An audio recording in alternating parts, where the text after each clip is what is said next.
So the pace car's made its way onto pit road. Now the field in the hands of Kyle Larson in that 5 car on the outside.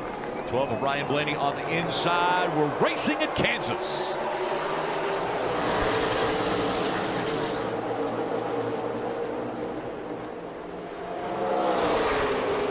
A little bit of a shove there from the 18 for Kyle Larson. Still hasn't cleared the 12 of Ryan Blaney, though. Martin Truex Jr. ducks out of line. There you see him fanning out in the corner a little bit, getting 3 wide here in row 2. Now down the straightaway, you're looking for help in the rearview mirror. You need somebody to come up and push you. Logano behind the 18 car trying to get by that 11. Saw Brad Keselowski running the apron, just trying to make the racetrack as short as he possibly can. Clears Kyle Busch, Brad Keselowski into 3rd. See the draft working down the back straightaway between the 22 and the 18 and the outside line. 18 trying to get to the top here around the outside of the 2 car. Brad to the bottom of the racetrack. It's going to drive up to the inside of his teammate. Battle for second down the front straightaway. Still 3 wide behind him.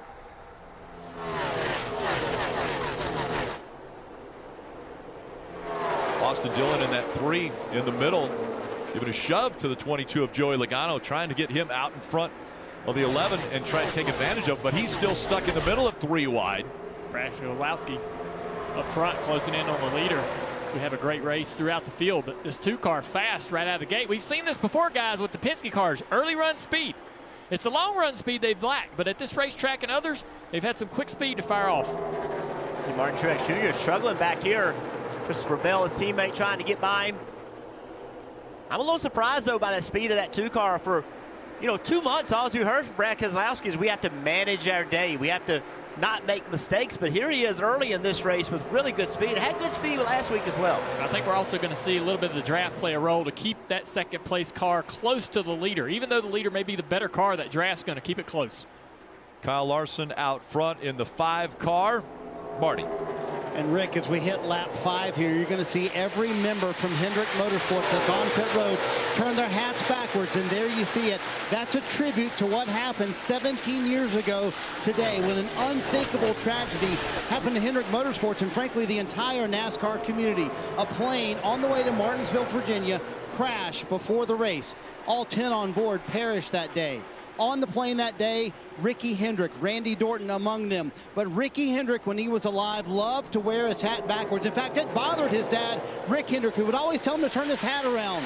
But there you see, that's what happens when you win at Hendrick Motorsports. To this day, you turn your hat backwards, you point to the sky to honor those 10 that were perished that day. The paint scheme Kyle Larson is running this afternoon, the same exact paint scheme that Ricky Hendrick had when he won here at Kansas for his first ever Truck Series race. Steve, you were closer to that tragedy than any of us. Working for Hendrick Motorsports on that day, it was a tough day not only for Hendrick, but the entire NASCAR world. Yeah, it was an awful day, a day that I wish didn't happen 17 years ago. I was a car chief for Jeff Gordon, and 10 souls lost in that plane crash. You mentioned Ricky Hendrick amongst them. Ricky won that truck race here. Rick smiled big that day, smiles every day you talk about it. It's there's a lot of fabric in that organization of kind of what makes it what it is, and that's one of those days, Rick, you wish didn't happen, but it's amazing how they kind of persevered through it. I was proud to be a part of the, I won't say the resurgence, but the grind, right? Everybody kept their heads down, went to Atlanta the next week and won to honor those 10 folks we all lost. Kyle Larson running the paint scheme of Ricky Hendrick here. With his car out front right now at Kansas. Brad Keselowski closing in still. Able to stay within 2 car lengths. And impressed with this speed, Dale. Sorry, I was impressed with the speed out of Brad Keselowski. We saw some speed out of the Fords a week ago. I wasn't sure it was going to continue here at Kansas, but here we are early in this 2 car hounding the 5. He's not moved off the bottom of the racetrack. Sprinkles, everything's good. Talk about a few sprinkles on the racetrack. I don't think that weather's going to be an issue. But Brad is staying on the bottom of the track and staying close to 5, but it's not creating any opportunity. Any run is not being created. No energy off the top of the racetrack. So here he goes to the top of the racetrack. Can he work this high side and surprise Kyle Larson, one of the guys who runs the high side the best? See Kyle Larson drive away a little bit. Sprinkles are getting heavier here, Brad. Just be careful with it. You're clear by 10. It's all good still. One thing we saw yesterday in the Xfinity race, and we got a lot of rain last night, so the rubber got washed off since that race. We saw people that ran on the top lane early actually hurt their tires a little bit. It's raining really hard here. Yeah, big drops up here. And we've had some pretty big issues with rain in the during the season, some problems at New Hampshire. Marty, what you got on the pit road there with the caution coming out because of this rain? That's what I was going to ask you, Junior, as the caution does come out for the rain. Several drivers talking about how the drops seem to be getting bigger, and I was wondering how hard you push it. NASCAR wisely throwing the caution here. We saw that happen at New Hampshire earlier this year when the caution did not come out quick enough, but I wonder how hard drivers pushing it when it started sprinkling like that. We got some, sun down here in turn 1 and 2, but we do have a big rain cloud, a dark cloud that's coming over the racetrack right now that should be brief. A little bit of action, actually a lot of action that was going on early. Denny Hamlin got a great run down the back straightaway, but caught the 78 of B.J. McLeod. They entered 3 wide. Denny had to just take evasive action to keep from running into the back of him and ended up losing a spot, but Denny Hamlin was really pushing the issue, just could not close the deal because of slower traffic.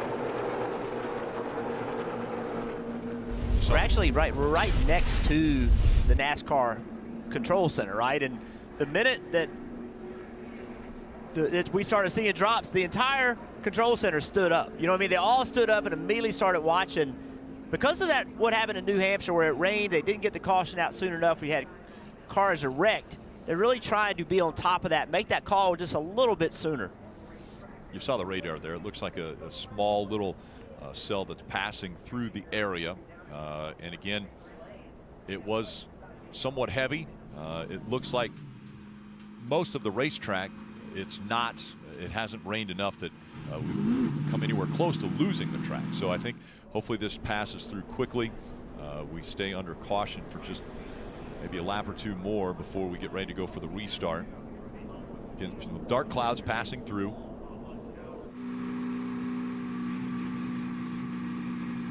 Larson out front. Keselowski has stayed right with him. Aggressive on the start of the race. Blaney running in that 3rd spot. Logano is 4th. So you see all the Penske drivers, 2, 3, 4. William Byron rounding out the top 5. Hamlin, Elliott, Harvick, Kyle Busch, and Truex Jr. all in the top 10.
We get to go race for a championship in a few weeks. This is crazy. If you want to go to Phoenix for a chance to win the championship, We are the champions! Yes! you better be thinking win in this round. Let's go to Phoenix, run for a title. He's gonna win in Kansas.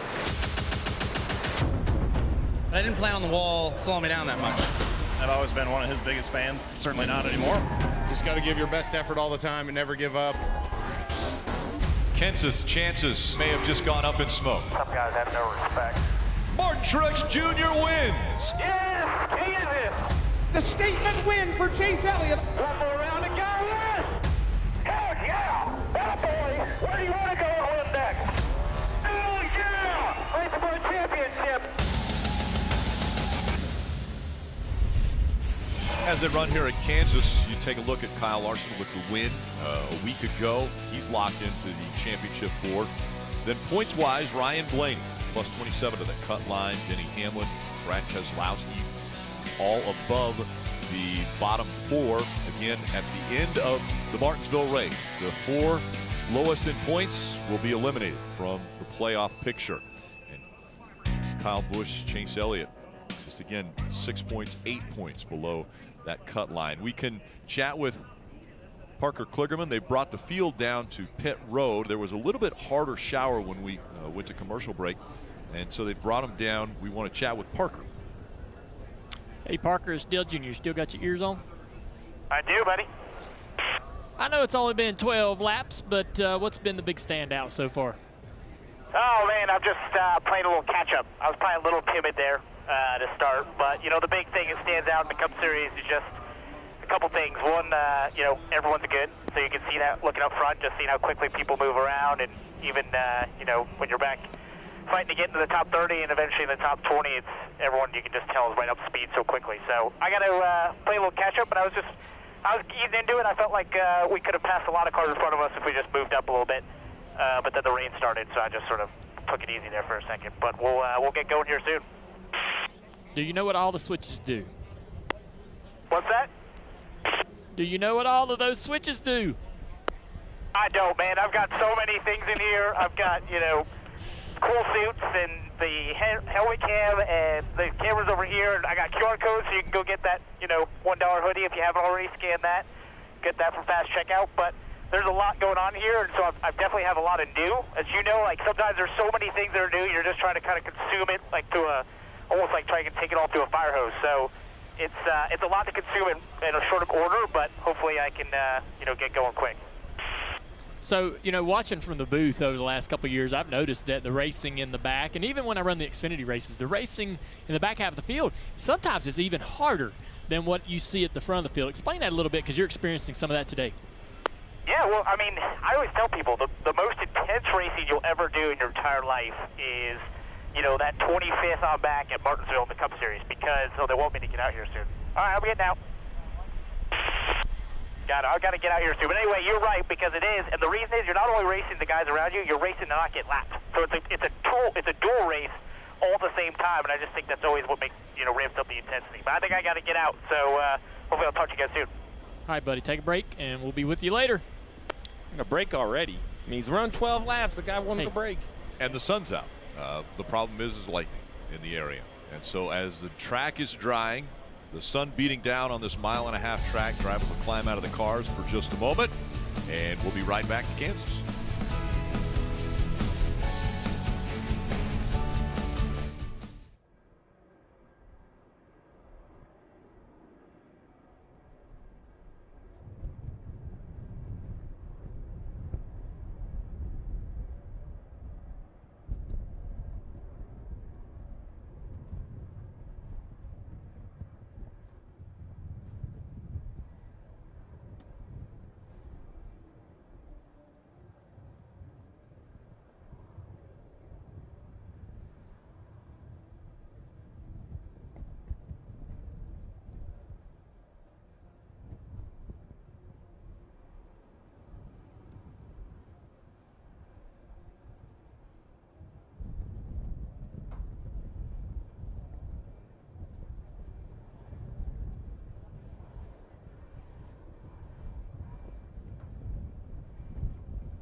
Tonight on NBC, Sunday Night Football. Carson Wentz and the Colts visit Nick Bosa and the 49ers. That coverage starting at 7 p.m. Eastern with Football Night in America.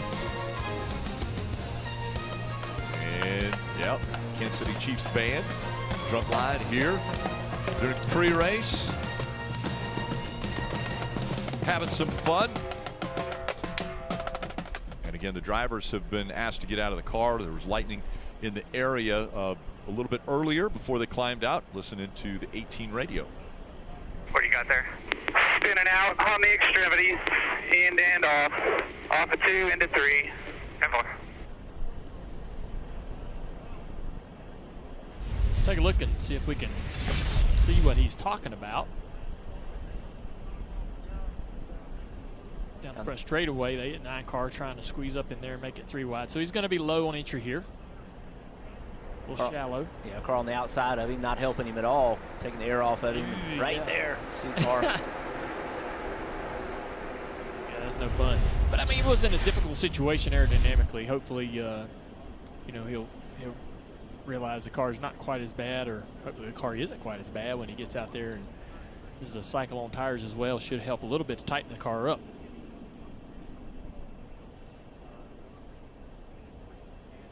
And now that the drivers have climbed out, they'll be accessible. Let's go down to Marty. And Rick, the drivers are dispersing here on pit road, so we'll grab a couple of drivers here in a moment. And actually, let me see if I can grab Denny Hamlin here. So, Denny, that looked like a fun few laps. How was the practice session? Yeah, track changed a ton just in the few laps. Yeah, this track was clean from the rain, and then you know, once it got rubbered up, definitely slickened up quite a bit. But yeah, it was exciting from our standpoint for a few laps. But you know, we got something to work with. We'll see how it pans out. You can hear in the microphone the wind has definitely picked up. Now this storm has blown through. How's that going to change the game a little bit? Yeah, it just depends on how much cloud cover we have versus sun and the temperature, whether it stays here or cools down. So all that is going to play a big factor into you know, kind of how these cars run throughout the day and how much they change throughout the day. All right, we'll let Denny go talk with Chris Gabehart walking up pit road. Rick, we did have a couple of roofs blow off of pit boxes down here. That was eventful for a moment. William Byron's crew took about 4 guys to kind of hold down that roof. They eventually had to dismantle that roof. So it's been an interesting few moments now that the wind has picked up. And ratchet straps, Rick, that's the big thing now. They're ratcheting the roofs down to the pit box to make sure that doesn't happen moving forward. Yeah, very gusty winds. You see the flag there standing at attention. Winds were blowing, we saw earlier before the race started, over 10, 12, 13 miles an hour, pretty consistent, but the gusts have been pretty strong. And again, you might be looking and saying, well, okay, hold on a second. You just stopped it for rain and the sun is shining right now and all the drivers are walking away from their cars.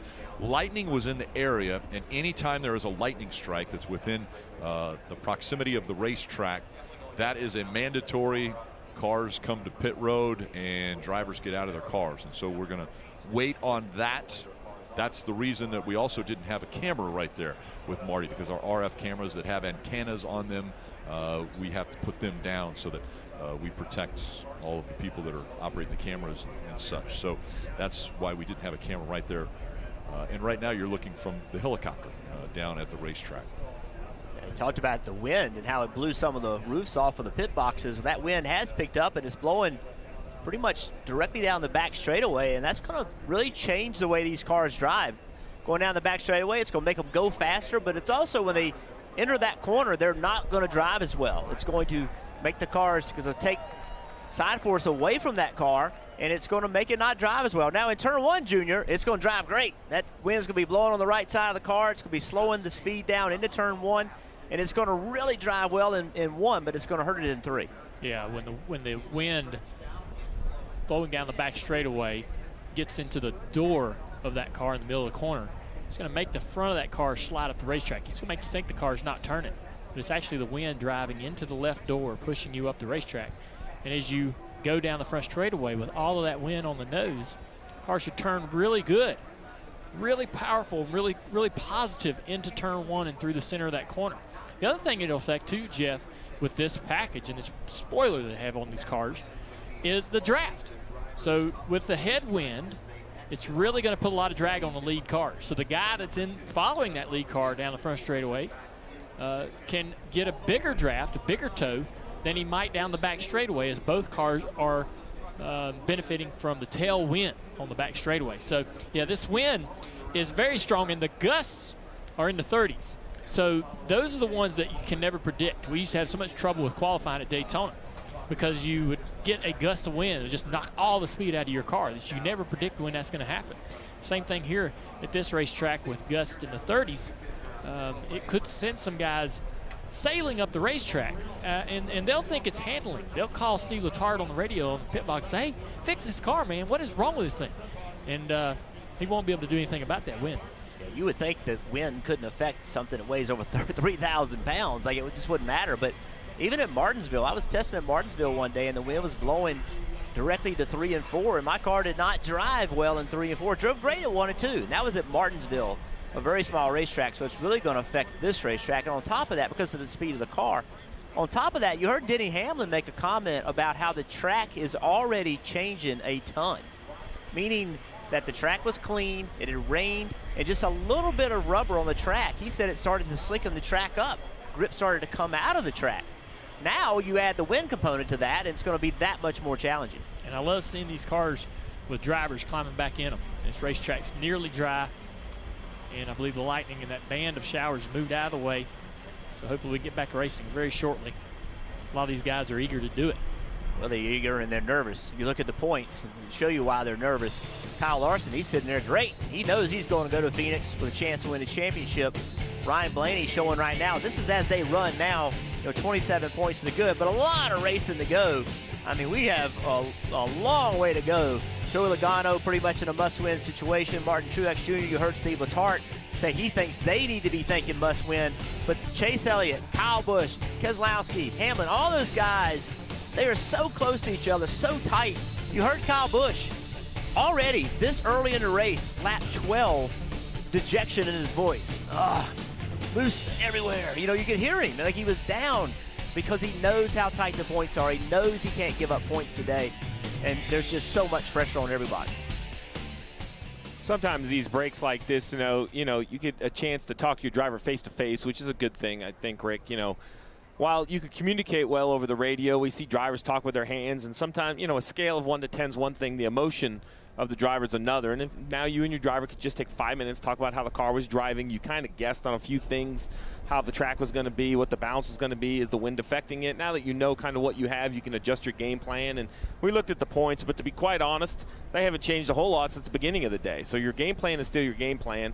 I actually am not a big points watcher. I think you got to watch them at the end of stage 1 and the end of stage 2 when they're awarded. Other than that, you can look at them all day, but they are not paying points every single lap. They only pay points at 3 points during this race, and that's stage 1, stage 2, and the finish. So you got to call your strategy that way. That's where your focus has to be. Use this break to your advantage. My concern would actually not be my driver, it would be my pit crew. They're down here, we heard the wind, and now they're distracted, making sure things aren't blowing off the pit box. At some point, you have to take a little bit of a timeout and say, okay, guys, let's refocus, re-engage. We're here to do a job. Let's make sure we're ready for it. We saw Brad Keselowski there. You mentioned points. He had said, hey, if we don't win, we want to get 45 points out of this race. Well, they already have an idea, a plan, a game plan to get there. Drivers strapped in will look like we'll fire the engines back up if we come back.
and the officials telling the drivers, crank them up. Ready to get back underway here at Kansas. Again, just a brief shower that passed through the area. A lightning strike that was off in the distance, but it was close enough that the drivers were asked to get out of the cars. They were now told by NASCAR, climb back in. The sun is shining, the track is dry, and we're about ready to go back to racing. Let's go. I know these drivers are ready to go, and a lot of them walked off, man. I wouldn't have went too far because I knew it was going to take wasn't going to take long at all with that sun out to dry this track. So some of these guys stayed really close. They're buckled in. A couple drivers hustling there last minute. It's always a terrible feeling when you're the last you kind of get the last, you get the word last, hey, we're getting ready to go, and you run it down pit road and everybody's already in their car. You're like, you're not going to start it without me, are you? I mean, it's a panic mode. It doesn't look like Kyle Busch is panicking right now. I think he's really concerned, you know, about the balance of that race car. We heard it in his voice, and I think, you know, he's worried that it's hard to fix these cars. It's hard to make them better. Once you unload them and put them on the racetrack and the race has started, I mean, it's really a difficult chore and task for the crew chiefs to improve the balance on a car like that. So interesting to see if they can do that, though. Racetrack's going to change a ton. Hopefully he's hoping all those things are in his favor as the racetrack evolves today. See the cars pulling off pit road. Just a brief red flag condition here at Kansas. As you mentioned, the cars rolling back off of pit road. They'll go around a couple times before we'll see the green flag coming out once again, and this is not the competition caution.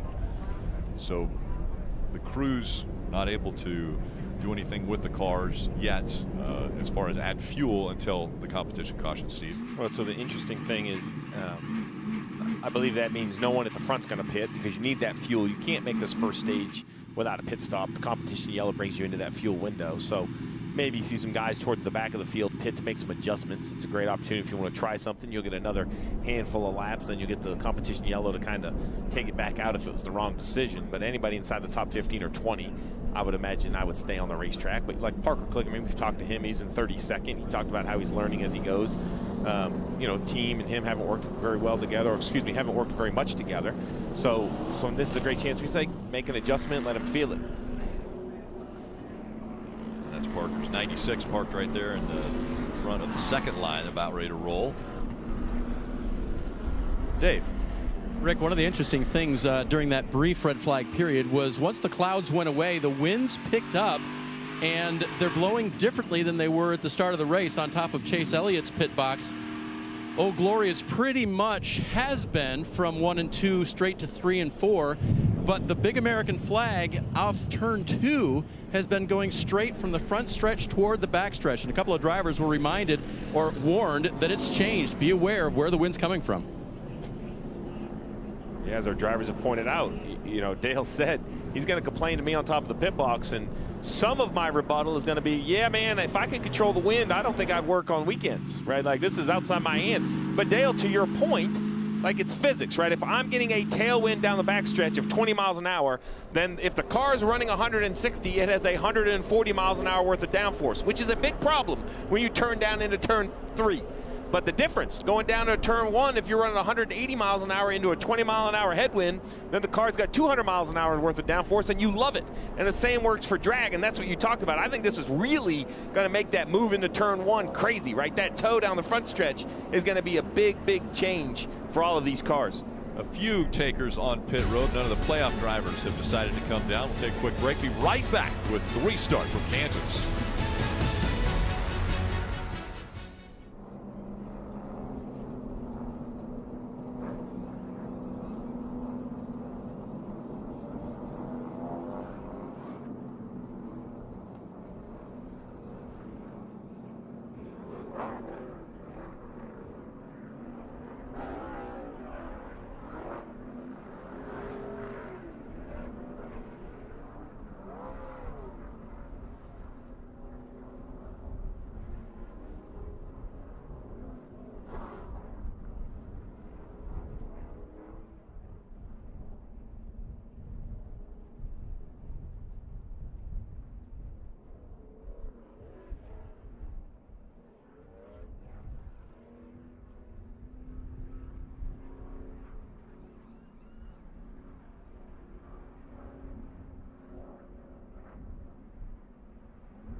about to get back underway with the NASCAR Cup Series playoffs from Kansas. The Hollywood Casino 400, 2x2, the field following the pace car. Lights are out, meaning it's time. They are going to see the green flag. We're going to get back underway. It was Kyle Larson and Brad Keselowski running 1 and 2 when the rains came and the caution came out. We'll see if Keselowski can challenge the 5 now for the lead, that he'll start on the inside. Field approaching the Geico restart zone. Back up through the gears they go.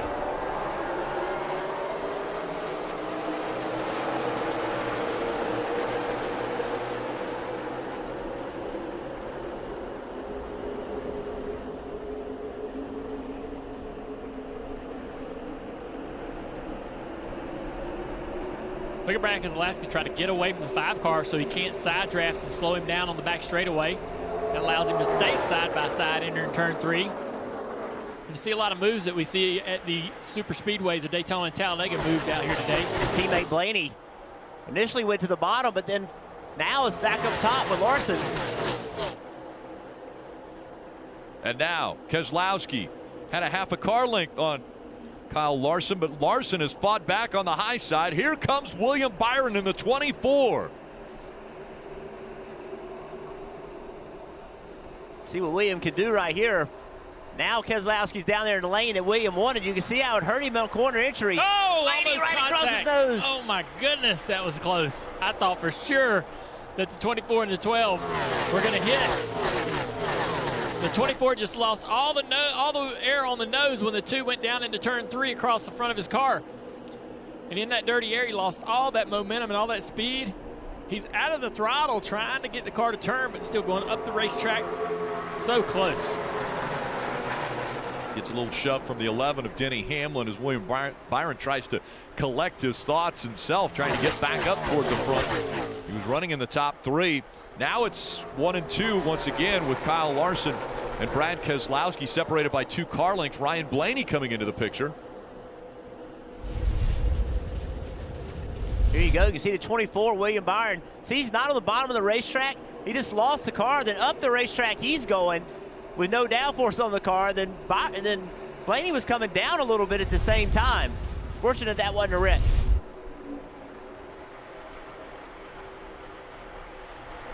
Marty. William Byron doing a great job on the track, but his crew chief Rudy Fugle gets the Gamer Award so far. We told you the roof blew off the 24. Well, when it blew off, it literally hit Rudy in the head. You see a big gash on his forehead there. So he sprinted from the pit box once they got the roof secure on the 24 pit box to the infield care center. They checked it out, treated him. He sprinted back here, was here in time for the restart. So that whole red flag, he's been in the infield care center getting his noggin checked out. So Rudy with the hustle on the afternoon. Steve, you sure you want to jump back on a pit box? It includes flying roofs these days as well. No, thank you. And you can see it. I mean, it's quite an abrasion right there on the forehead. So A+ grind by Rudy Fugle to get back on top of the pit box. He's going to feel that tomorrow, I have a feeling. But I will say that this 24 team, it's amazing to say a team that was unable to advance in the playoffs perhaps is the biggest surprise for the playoffs. And that's the speed that they've had. They had it at Bristol when they needed it to advance. They had it at the Roval. They had a chance to win in a must-win situation. And once again, last week we saw another opportunity perhaps to win, kind of go away, beaten by the 5 car, but he was right in the mix. I'm impressed what William Byron and Rudy Fugle have done in their first year paired up together. Fighting back now. Here comes a big run by William Byron. You saw Ryan Blaney. Looks like he might have tagged the wall. I think he did. Make a little contact, and these cars do not like to hit things, especially the right side. You're depending on all of that. He's talking about the balance of the car, not very good. The car's not turning. The front doesn't have the grip that he wants to have. In addition to plowing tight, Junior, he said it just took off on me right here. Some of that, guys, is the wind has shifted a little bit. It's not really blowing down the back straightaway. It's blowing from turn 1 toward turn 3. So that's trying to push the car. Oh, we got a caution. Kyle Busch in trouble. Issue right with the 18. Side, cut down a tire, guys. They knew they needed to clearance that tire. You can see it smoking there. Oh, the right front flat. I don't know if he had contact that caused the right front to go down, or now that he has an issue now. Let's listen into the 18. This kill now. This is destroyed. I still don't know if that really tells me what happened first, the tire or the accident. The simple fact, though, a flat right front tire and the whole right side flattened on that 18. What are you hearing, Dave? Well, we mentioned the wind change, and his teammate Denny Hamlin said the car is so tight off of turn 2, and then they said, yeah, that's right, and the 18 is having the same problem. You saw Ryan Blaney have that issue in the 12 car. So now one of the championship contenders who is riding that cut line coming into today, Kyle Busch, on pit road with a lot of damage to fix. A lot of damage. These cars are so aerodynamically sensitive, and I think that's why the wind is affecting it even more. Dale, you mentioned the size of that spoiler, and the crew chiefs are getting smarter and smarter with putting the car in what's considered like an optimal aero position. Well, then as the wind gusts around, if you're depending on all that aerodynamics, it's a huge change for the drivers. And there's something about this racetrack. It's committed to the throttle so early that they just run out of real estate so quickly over off turn 2. Yeah, turn 2, I've been watching. Both of the Gibbs cars are running right there together. And I've seen them multiple times. All right there, Kyle Busch got into the wall. The lap before that, the 11 almost got into the wall. Just, that wind has shifted, Steve, and you're exactly right. They're so dependent. See the 11 car right in front of him? He almost did the same thing. We saw Blaney do the same thing. Just a little bit of wind shift, and it's got the cars just plowing tight off of turn 2. This will be the competition caution as the cars come onto pit road. Dave. The 9 car of Chase Elliott having a little bit of ground contact, especially on the right front. He said not big enough, though, to make a major adjustment. They are going to make a small chassis adjustment, air pressure, 4 Goodyear tires and Sunoco fuel, Marty. Well, look at Brad Keselowski tailgating all the way down pit road. Kyle Larson's bumper. Keselowski said, I can certainly feel that wind. For the fact that his teammate also said, Ryan Blaney said, I've never had a car take off on me like that because of the wind. Larson also talking about the wind. He said it makes it so edgy off of 2 and into 3. 4 tires for everybody here, and everyone trying to figure out how they can get around the wind issue as well. A couple guys not doing the tire situation, and that's Matt Benedetto and Eric Almirola. They gained plenty of spots on pit road.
You can go inside the headset with access to NASCAR Scanner for only $4.99 for the playoffs. Listen in on the pit strategy and spotter communication. Visit NASCAR.com/scanner to start your subscription today. As the field coming up on the start-finish line now, that means it's Choose Rule, brought to you by Busch's Beans. picking either the inside or outside lane here. So Matt DiBenedetto leading the race. He actually pitted the caution before and put tires on. So he did not put tires on this time. Big gamble there is he cannot make it to the finish on fuel. Oh no, I'm sorry, he came in and took only fuel. So he can make it, but it's just a little bit older tires. I think that's a great move because tires yesterday in the Xfinity Series didn't matter at the end. The new tires were nice, but they didn't drive up and win the race. So it's be a good shot to get these guys at least a little track position.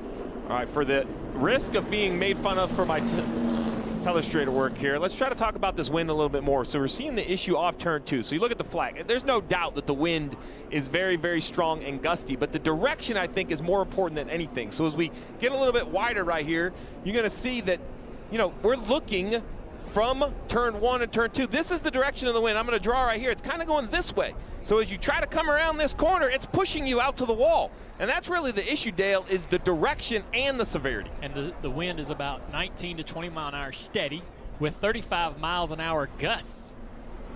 And that's going to be there the entire race. That's not going anywhere. So it'll be tough for these guys. It may change direction throughout the day. And it's already changed direction. It's already changed, pointed more toward turn 2, which was Steve just illustrated. DiBenedetto and Almirola up front, making up row 1. Then it's Larson and Briscoe back in row 2. You mentioned those tires, Dale, and I agree. They were not as valuable as I thought yesterday. Let's see if it's any different on Sunday. This 21 car, see if he can hold the lead. Kyle Larson already making up a little room up to second and closing the gap on DiBenedetto now as it's 3 wide behind him for third. Almirola dropping back quickly, and here comes Larson. 4 wide off turn 4 with Almirola back there. Almirola struggling hard. Truex, Logano, Bowman all trying to get around him. Truex all the way on the apron is going to enter really shallow way back here. Good battle for the lead at the same time. Larson was able to get up to the outside of DiBenedetto, but then DiBenedetto gets by on the inside again, still holding on to that top spot as Larson goes high. We'll see if the momentum will help him out here as he goes through 3 and 4. He's going to have to run on this 21 car down the front straightaway. He's going to dive to the bottom. He's going to get a little bit close to the quarter panel here now and side draft into turn 1. Dives low. DiBenedetto tries to come down and slow him down with a side draft, but can't do it. That's going to slow him down even more. Here comes Chase Elliott with a big run going into turn 3. Rick, we talk about what's on the line for the playoff drivers. I'm not sure we talk enough about the 21 of Matty D. It could be a career on the line. No news of what he's driving next year. He's out here trying to fill that resume. Thinking that maybe a win is what's going to open the magical door for his career. Dave. And Steve, I confirmed that when I've talked to him this morning. Nothing cooking at this point. But he told me the 21 team is trying desperately to win, not just for me, but for themselves. And we are doing things that are outside of the box. Remember, they're coming to the track with no practice. Things that you would normally do when you had a little practice time to try them out. We're putting them on the car when we start the race weekend without practice. So Matty D showing that the 21 has speed, doing what they're doing. Marty. Dave, so that brings up the topic of playoff drivers versus non-playoff drivers. And when Rudy Fugle and I talked earlier this week, he said it's that time of the year where it's hard for a non-playoff team to slip up in there. But we're building something here at the 24 team as we watch a little further back. So we have to show that we can go out and win races. If we want to build a culture, we have to go win races. Playoff driver or non-playoff driver, it doesn't matter. So Jeff, what's your take on how these non-playoff drivers should race the playoff drivers? When they opened the gates today, they didn't say who could race. If you earned your way in, you can go race, and I think that's how you have to do it. I think you show respect the best you can, but you're here to win. You and your team are here to win, and that's how you got to treat it. I think Rudy Fugel's exactly right. They're trying to build a winning formula. You need to recruit people. You got to do whatever you have to do. Contact on the back straightaway between Truex and the 2 car. And in front of them, battle for the lead, Chase Elliott going by Kyle Larson. And here comes William Byron as well in the 24. Hendrick Motorsports lined up 1, 2, 3. As we see Hendrick 1, 2, 3, it was just a few years ago, Rick, that I was one of the most vocal about Hendrick, and they were built around winning championships, and they weren't even contending for race wins, and it has taken perhaps 18 months to 2 years of this rebuilding. Chad Knaus moving to the competition no side. smoke or anything. out of the crew chief role, and all of the moves they've made internally with drivers, bringing Kyle Larson on, it's more than just the 5 car. I mean, look at the organization in general, 1, 2, 3, showing how much speed they have found in the last couple years. We're watching his 2 car on the bottom of the screen. He's got big damage to the right front. It's kind of kicked in on top of the tire.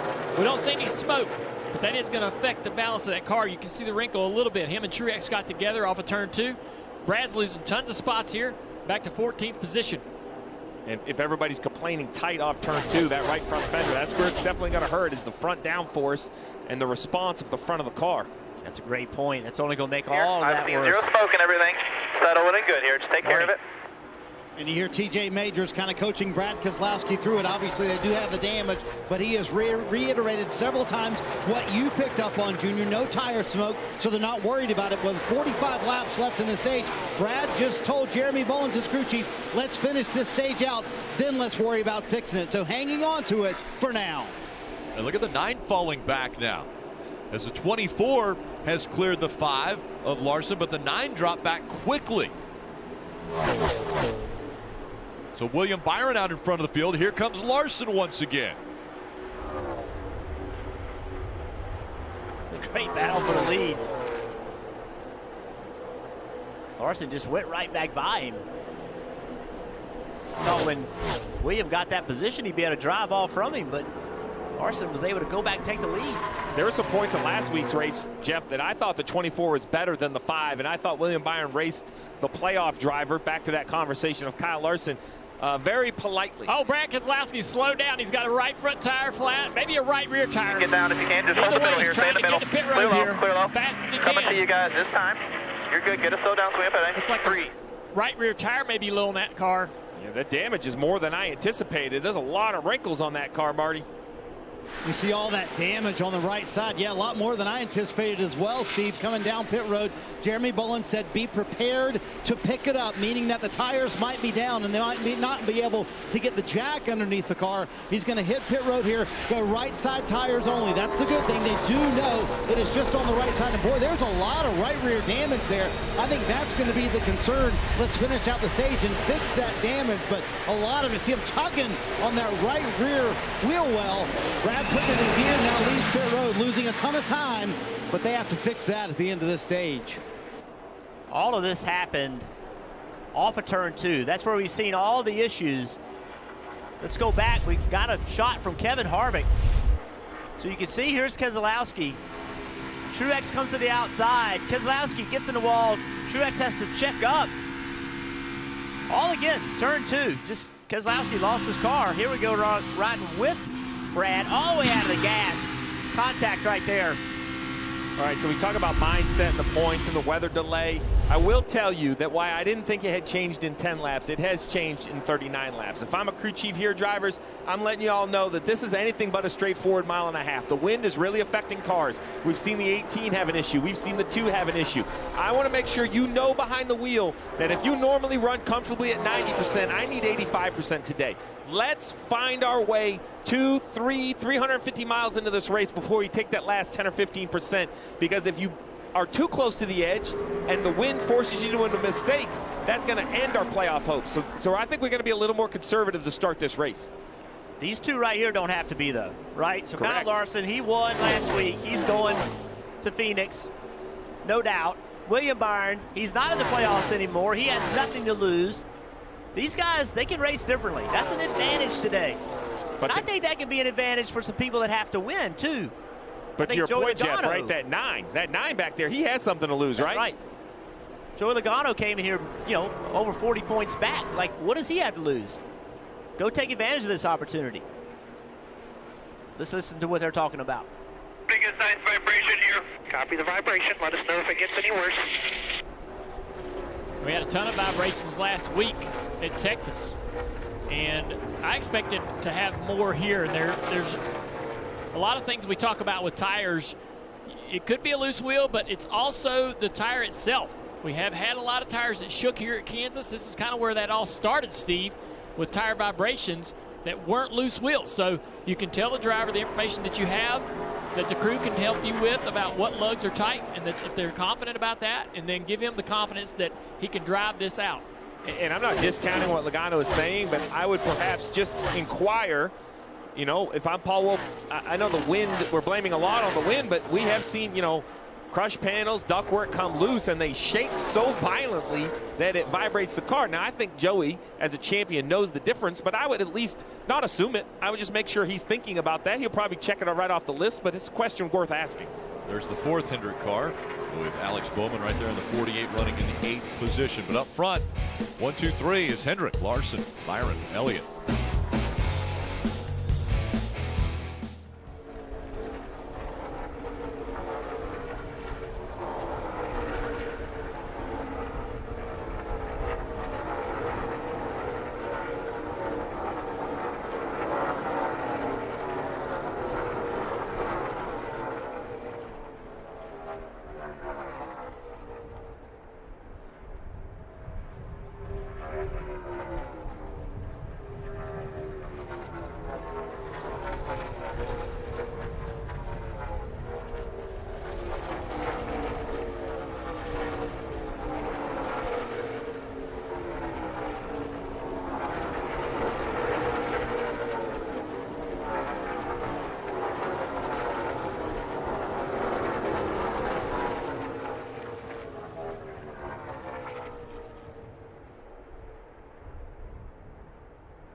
Start your Tundra.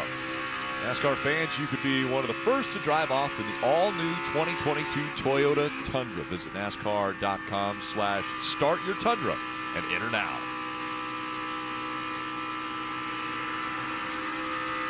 It's Kyle Larson, William Byron, and Chase Elliott that are the top three. Elliott was up front for a little while, Dave. And we heard Joey Logano's vibration report, your discussion about it, and then this on Chase Elliott's radio.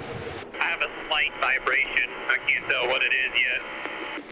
Copy. This is the same right side we had in Texas that was doing some of that vibrating. FYI, we had one yesterday in the Xfinity cars, almost the same time in the race. So what they're telling Chase Elliott is it's probably not a loose wheel. Alan Gustafson came down off of the pit box, talked to the pit crew to verify that they had the lugs tight. They said yes, and so Chase races on, Dylan. And Dave, for Joey Logano, we heard that vibration talk as well on the radio. That has since sorted itself out. Haven't heard Joey mention it once more. So the biggest thing they're battling right now is just a really, really loose condition, and it's prohibiting Joey from committing to the top of the racetrack. He's loose all the way through the corner, and so he can't attack the top of the racetrack, as you saw him run the bottom there in 3 and 4. So biggest thing with their point situation, they're not necessarily worried about getting stage points here. They just want to make sure they're set up for the end of the race. So going to be a little bit of work to do for the 22. Martin Truex Jr. smoke coming up the right side. And guys, he hit the wall a few laps ago, and the crew jumped up on there a few laps before that to prepare, and now they're going to have to service this 19. And if nothing comes off this car, we won't see a yellow. He's down on the apron, Jeff. Yeah, he was running 6th. He had good speed, struggled early, but they made the car better. unfortunately, to your point, Steve, he's going so slow. It'll be hard to not go 1 or 2 laps down right here. And it's wild how just a little bit of contact to the right rear quarter panel is causing flat tires.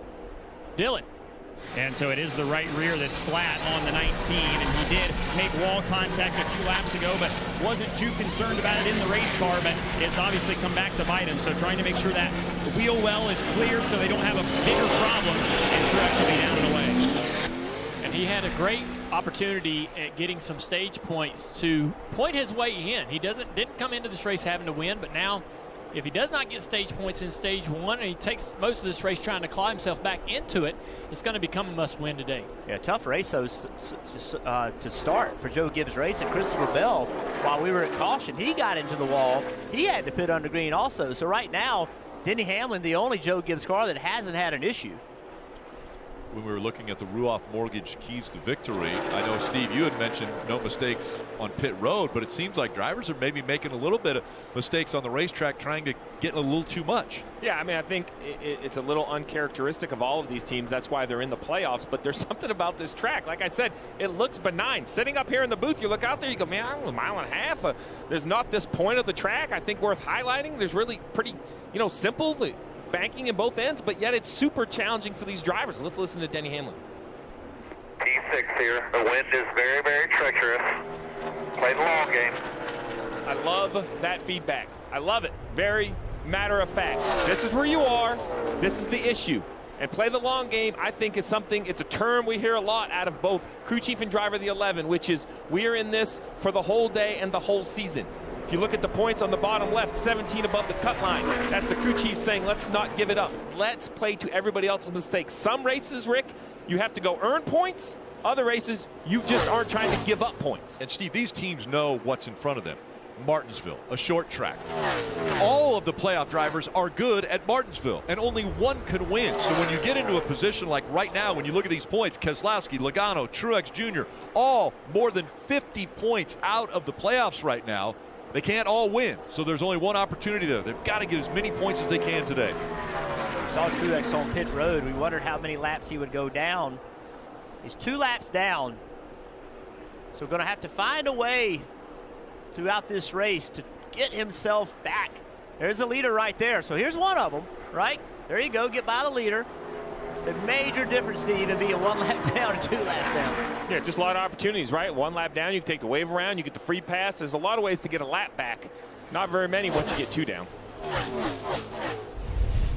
And right now, here's a replay of this 19 car.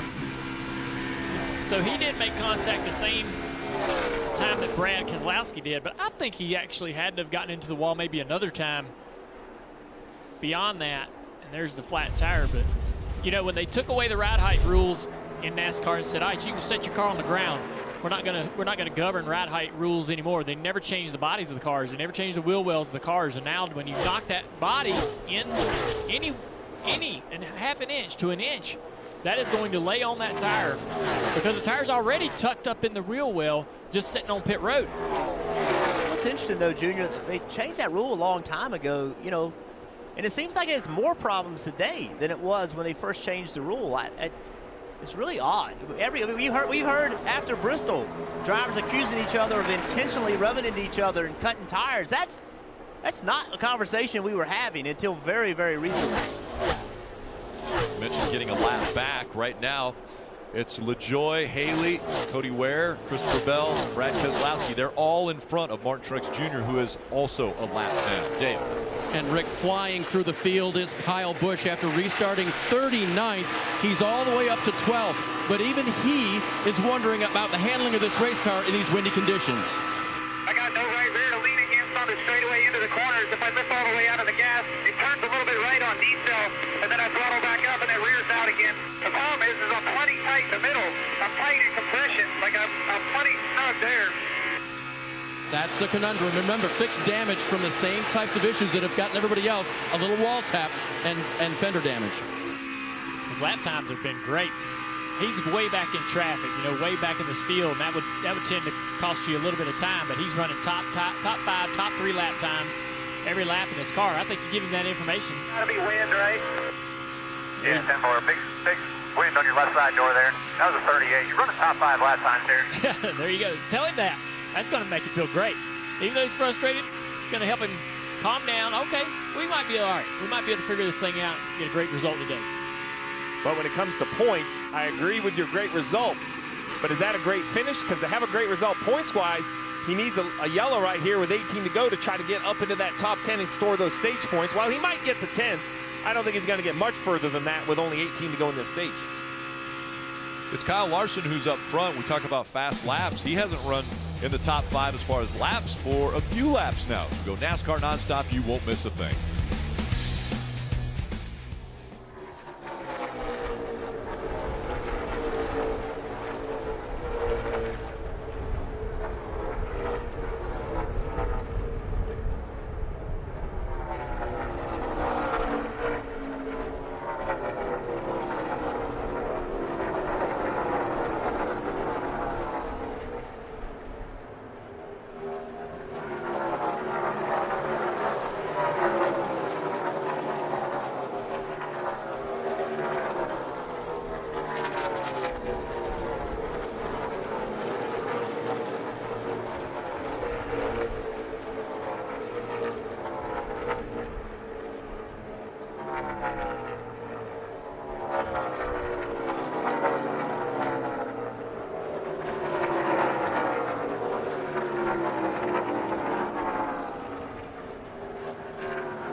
It's time to play with everybody's favorite killer doll, Chucky. He's back and taking over your television with a classic coming of rage story.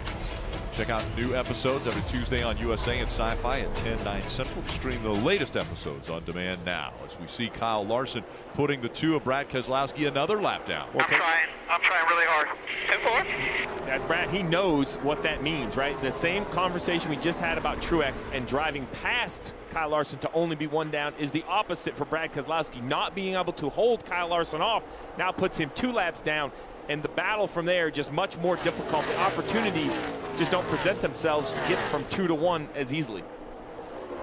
And as he stays, 2 laps down, 1 lap down throughout these stages, he's not getting any of those top 10 stage points.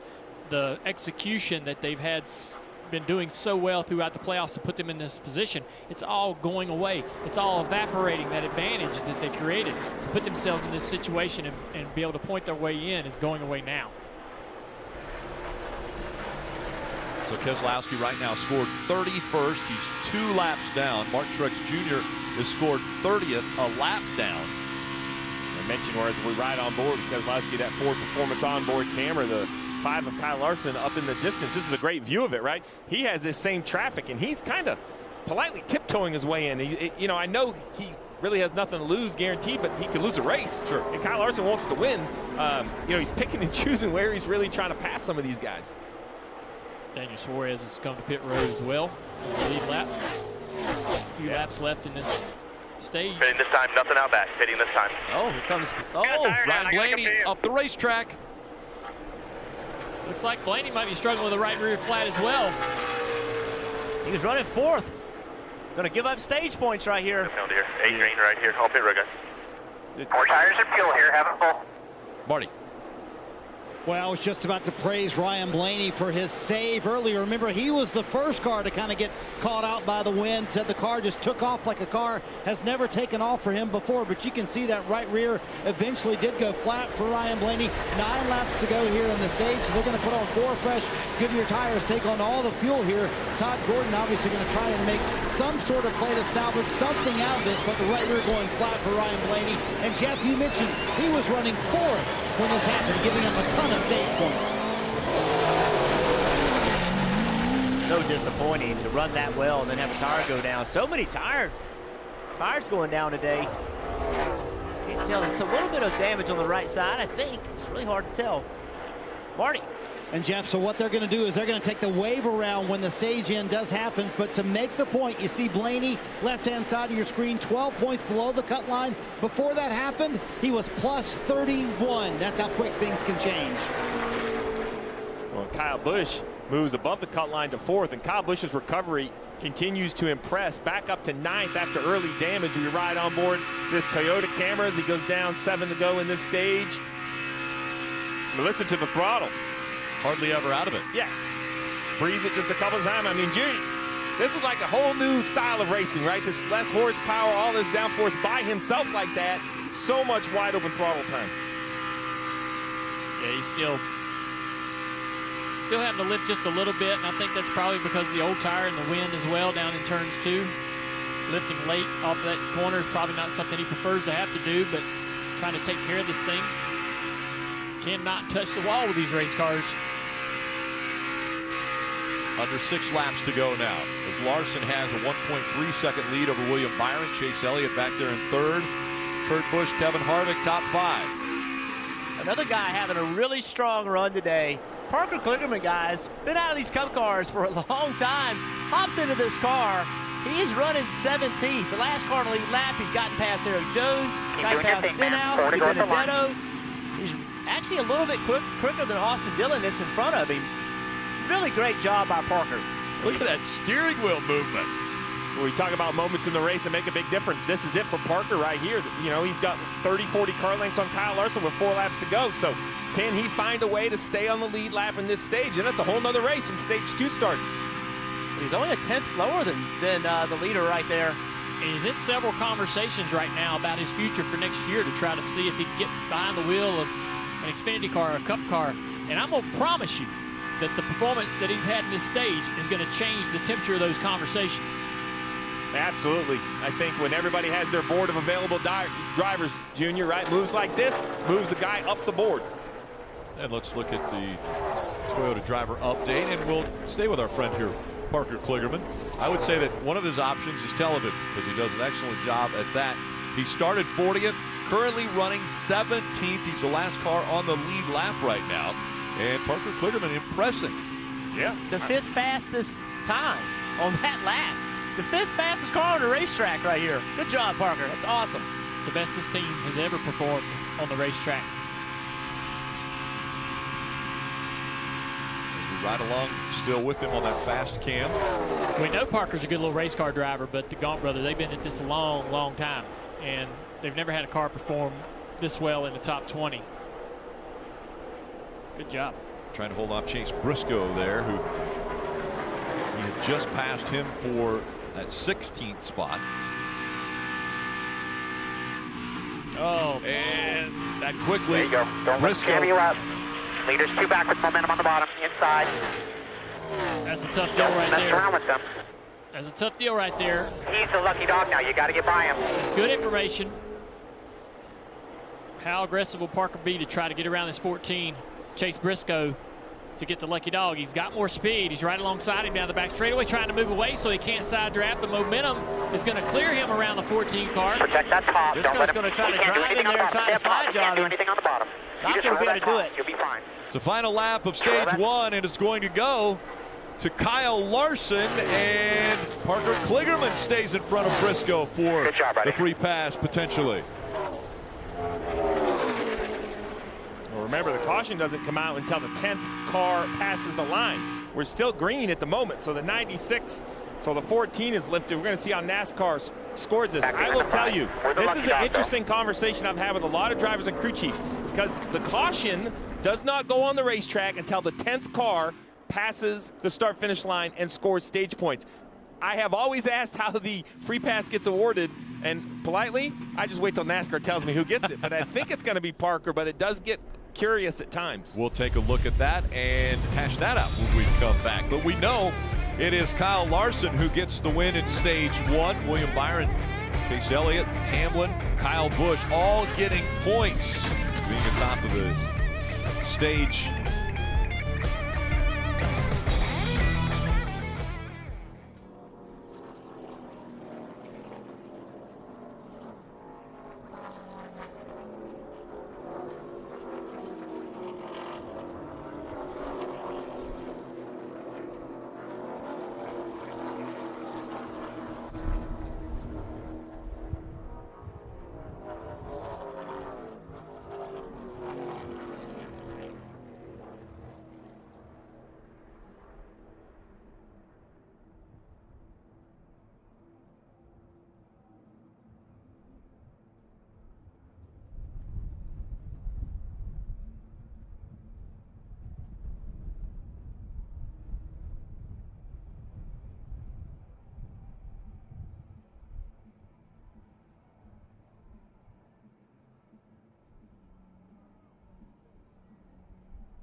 NASCAR on NBCSN is brought to you by Credit One Bank, the official credit card of NASCAR. Visit GoCreditOne.com. Ram Trucks, the only truck brand to win Motor Trend Truck of the Year 3 years in a row. New Coke Zero Sugar, now even more delicious. And by Progressive and its Keys to Progress program, donating vehicles to veterans. Dave. Third place in the stage, Chase Elliott gets 8 stage points. He says, I like the freeness of the race car. I want to get there a different way. So put that chassis adjustment back. Let's make air pressure adjustments out of it. Denny Hamlin, 6 stage points there for the 11 car. 2 free all the way around, Marty. Kyle Larson said the car is edgy into turn 3. Cliff Daniels said, well, that's the win, bud. Not much I can do about that. Tight on exit is his biggest issue. And you can see our cameras on the roof shaking. I would say, if anything, guys, the wind is actually getting worse the longer the day goes on. Larson's 4 fresh Goodyear tires on. Tight race off. Pit road with his teammate William Byron, but Larson holds on to the lead. Yeah, by about a foot. So Larson, Byron, Elliott, all the way down to Alex Bowman. Those top 7 all holding position on pit road.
This is the brand new 2022 Toyota Tundra TRD Pro. This is the street truck of which the race truck that was just revealed is based off of. Under the hood, you've got a twin-turbo V6 hybrid, 10-speed transmission. This will tow 12,000 pounds. It's a really sharp, edgy look to it, but it's got a coil spring rear suspension, great color lineup.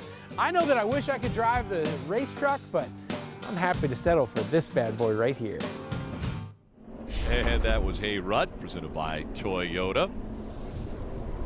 Take a look at the stage points that were earned through stage 1 and playoff drivers gaining them. Chase Elliott 8, big for him. Denny Hamlin 6, Kyle Busch 2. And you look at the ones who needed it the most. Joey Logano, Martin Truex Jr., Brad Keselowski receiving no stage points at the end of stage 1. So, Rick, if you look at that list, there's 3 drivers that I think we continue to update. That's Ryan Blaney. You see 0 stage points. Well, he's chosen to wave around. He's 18th on scoring, but he'll be at the tail end of the line on a little bit older tires. Next is Martin Truex Jr., who is 1 lap down, scored 26th, and then Keselowski 2 laps down, scored 33rd. So Truex on his own, quote, playoff lap, Brad on his own playoff lap, and Blaney trying to hopefully get a quicker yellow so he can then come service his vehicle and he'll be on the lead lap. I think it's a must-win now. I mean, it wasn't a must-win coming into this race, but for this 19 team, I think it's turned into that mid-race.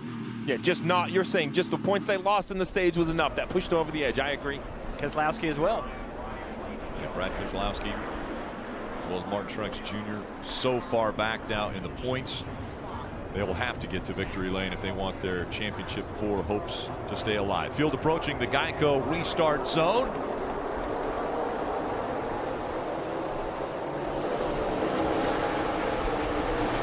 Kurt Busch up here giving a shove to the 24 of William Byron. Chase Elliott trying to push the 5 into turn 1. Way up the racetrack goes William Byron with that shove from Kurt Busch.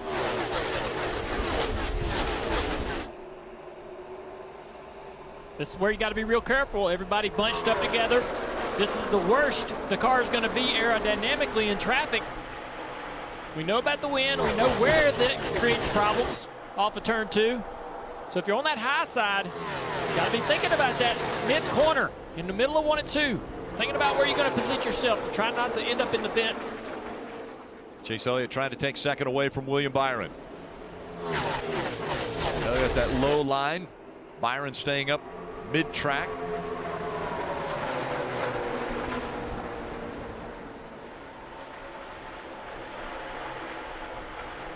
Elliott working the bottom of the racetrack, and it's worked for him there. He comes up now challenging Kyle Larson for the lead. That was a great corner by Chase Elliott. Made a ton of time up. And Kevin Harvick drafting on the inside of William Byron is trying to take away 3rd place. Williams going to stay on the right rear coming off the turn 2 here. But this 4 car of Harvick, man, these guys are finding some speed in this car, but it's a little bit too late in the season. For the championship, they're still looking for their very first win of 2021. So right now, which car can get to the car in front of them and help push them down the front straightaway? There you go right there. William Byron almost got to the back of Larson, but the 4 of Harvick side drafting him, slowing down. Hamlin all the way to the top. What kind of speed will that help create for him down the back straightaway? He's able to get a great run up behind the 24 here. Now to the middle as he sees the 24 go to the wall. He doesn't want to follow him. He's going to go to the middle to try to get as much clean air as possible. Chase Elliott clears Larson for the lead here at Kansas. And they're lined up on the outside of Harvick.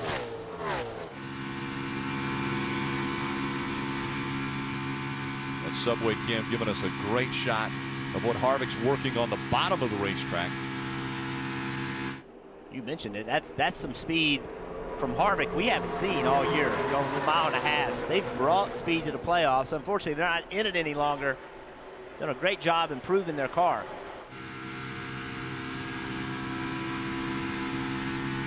Look at the quarter panel.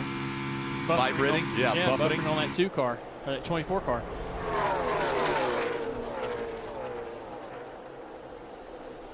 For Kevin Harvick, up here in contention now, running in the 3rd position, Dylan. And Rodney Childers, the crew chief, talked earlier this morning just about how this is one of their better tracks, and they know that going in, so they really want to try to take advantage of that just because of the struggles they've had all year. So they knew coming in here that they were confident in their setup. Kevin's confident around this racetrack, and they want to take advantage of it. So they've been good here really since Kevin got behind the wheel of these Stewart-Haas racing cars. Latest report, though, just needs a little bit of more front turn. So they adjusted for that the last stop, and Kevin's trying to claw back into the top 5 here.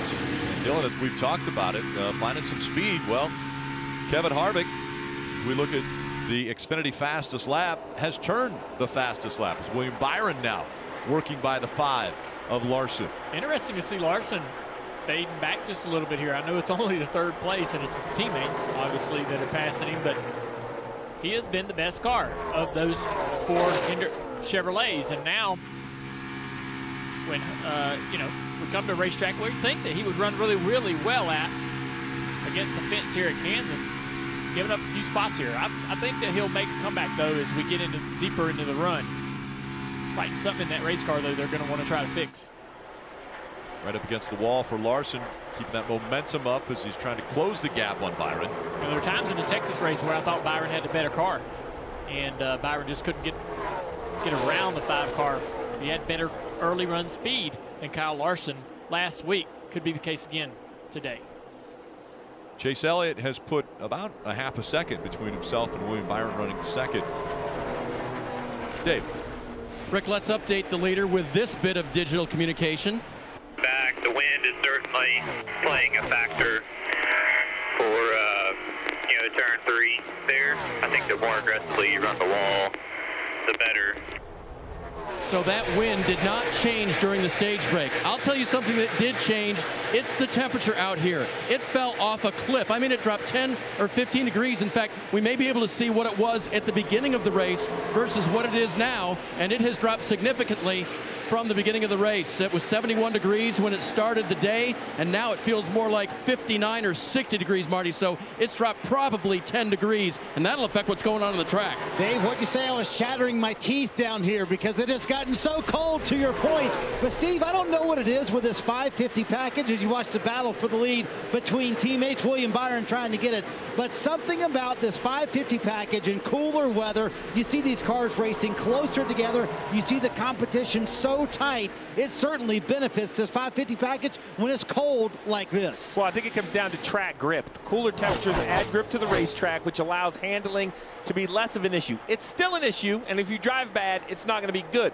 But the cars to the front that have good handling, they're close to wide open throttle, so therefore the draft then becomes an advantage for the 2nd and 3rd place car. Normally, it's a downforce issue. If you're in 2nd, you're out of the gas because your car's ill handling. Well, right here, William Byron and Kyle Larson, look at them. They pull up to the 9 down the straightaways, using that toe, using that draft.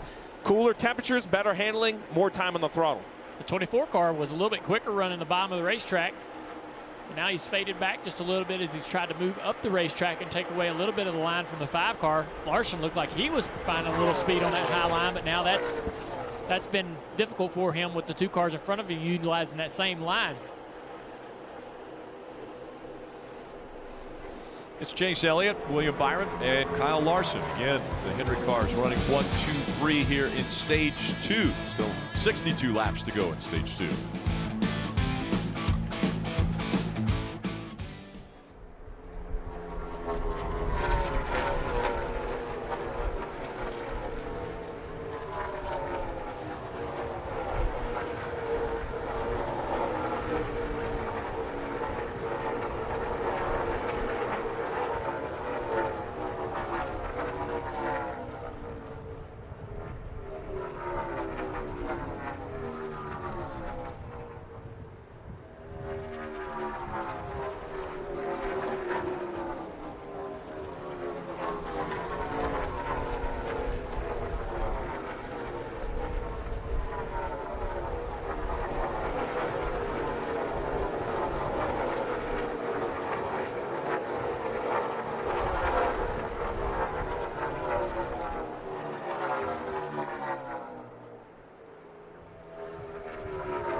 Mountain Dew is fueling outdoor enthusiasts with chances to win epic prizes this fall. Dew fans can visit DewOutdoors.com to take action to protect the outdoor spaces they love for daily chances to win. Each action taken means more chances to win amazing prizes, including a 2022 Ford F-150. We look back on Brad Keselowski, Chase Elliott out front, William Byron about a second behind him, Kyle Larson a second and a half back. And then behind Kyle is Kurt Busch in the one car for Chip Ganassi. We talked about Chip in the pre-race, moving on from NASCAR as an owner, sold his operation to Trackhouse. So Kurt is having an amazing day today, been progressing through the top 10, now into the top 5 with great speed. Remember his win in Atlanta? Kind of came onto the scene and didn't have a lot of pace early in the year, but this team, this organization with Ross Chastain has found great speed in the second half of the year, and he's having a great run today. Maybe a bit quicker than a couple of these Hendrick cars in front of him. Dave, what do you got on the one car? Well, Junior, I'm wondering if keeping the car clean, wisdom in his age, in his championshipness, has helped the one car today as well, because he said on the last stage it was way too free the whole run, and yet he made progress forward. No flat tires. The one charges on. Yeah, he's very smart moving around the racetrack and not maybe running right against the wall, not taking those type of risks in stage 2. The kind of things you see a veteran do in the race car. He might get up there late in the race when it really matters. He knows he's got another 10th in his pocket if he's running a car length off the wall, and he has plenty of pace right here. We've mentioned over and over how Kurt Busch makes organizations better. When he goes to an organization, he makes it better, like he's done with Chip Ganassi Racing, like he's going to do with 2311 Racing when he goes there to join Bubba Wallace on that team and that organization next season. That's a great point, Rick. You've got to imagine Bubba's excited about that. Have a teammate, but also have a teammate that can improve the team, the organization. I don't know how Kurt does it, but yeah, every car that he's ever drove, he's helped organize the people into the places that make the team better, the engineers and crew chiefs and so forth, and he brings a lot of great information, and the teams always do improve. These two fighting for position, Kyle Busch and Bubba Wallace. Interesting radio communication just moments ago as these two were racing each other. Yeah, I said. Still full 23 in the mid and still 3 wide behind you guys. Still full. Clear, clear, clear. By 1, 1, 1.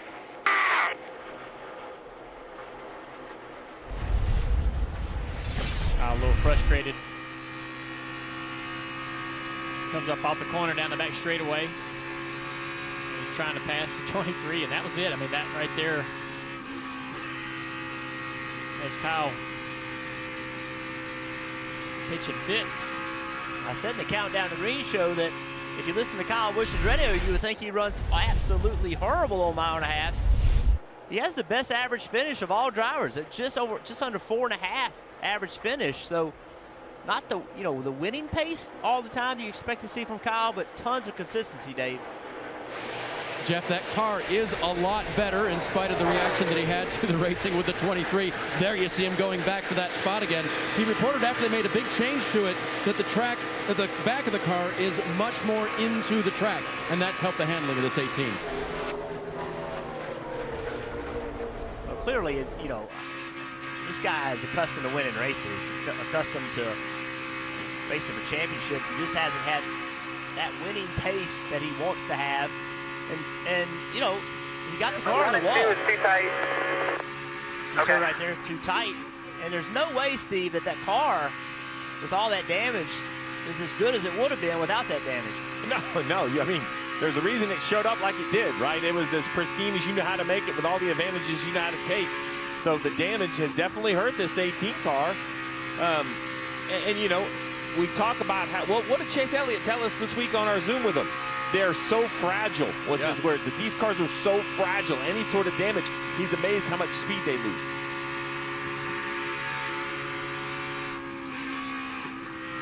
Speaking of fragile, the two of Brad Keselowski, after its damage, running right now 2 laps down in the 30th spot, Marty. Yeah, just can't seem to get out of being 2 laps down right now. He said the damage on the right rear still not 100%. He doesn't have something to tug on, as he says, on entry. The car is still loose on entry. That makes it especially sketchy at the part of the racetrack he just went through in turn 3. So, Steve, if you're Jeremy Bullins, kind of walk me through the path here. You're 2 laps down. You're sitting in 30th. How do you get back on the lead lap? Put your driver at least in the shot where he can get some points today. Well, the first thing you do is you don't panic and go 3 or 4 or 5 laps down. Now, you may end up 3, 4, or 5 laps down because you're going to have to gamble. You're going to need some yellows where perhaps you gamble, take a wave by, and get another yellow. If those don't come, then you hope the points come back to you. Other than that, I would say go to work really early on Monday morning and start looking at Martinsville, because it's going to be a must-win situation. And I say that tongue-in-cheek, but I've sat on top of the pit box and know that there's just, sometimes there are just not any options. And without cautions, they're just not going to have a lot of options. The 2022 Ford Mustang Mach-E GT Performance Edition could be yours. Enter for your chance to win this high-performance Ford, plus get an entry for an instant prize, a $100 gift card during today's race. Go to NASCAR.com/Ford Playoffs promo now to enter.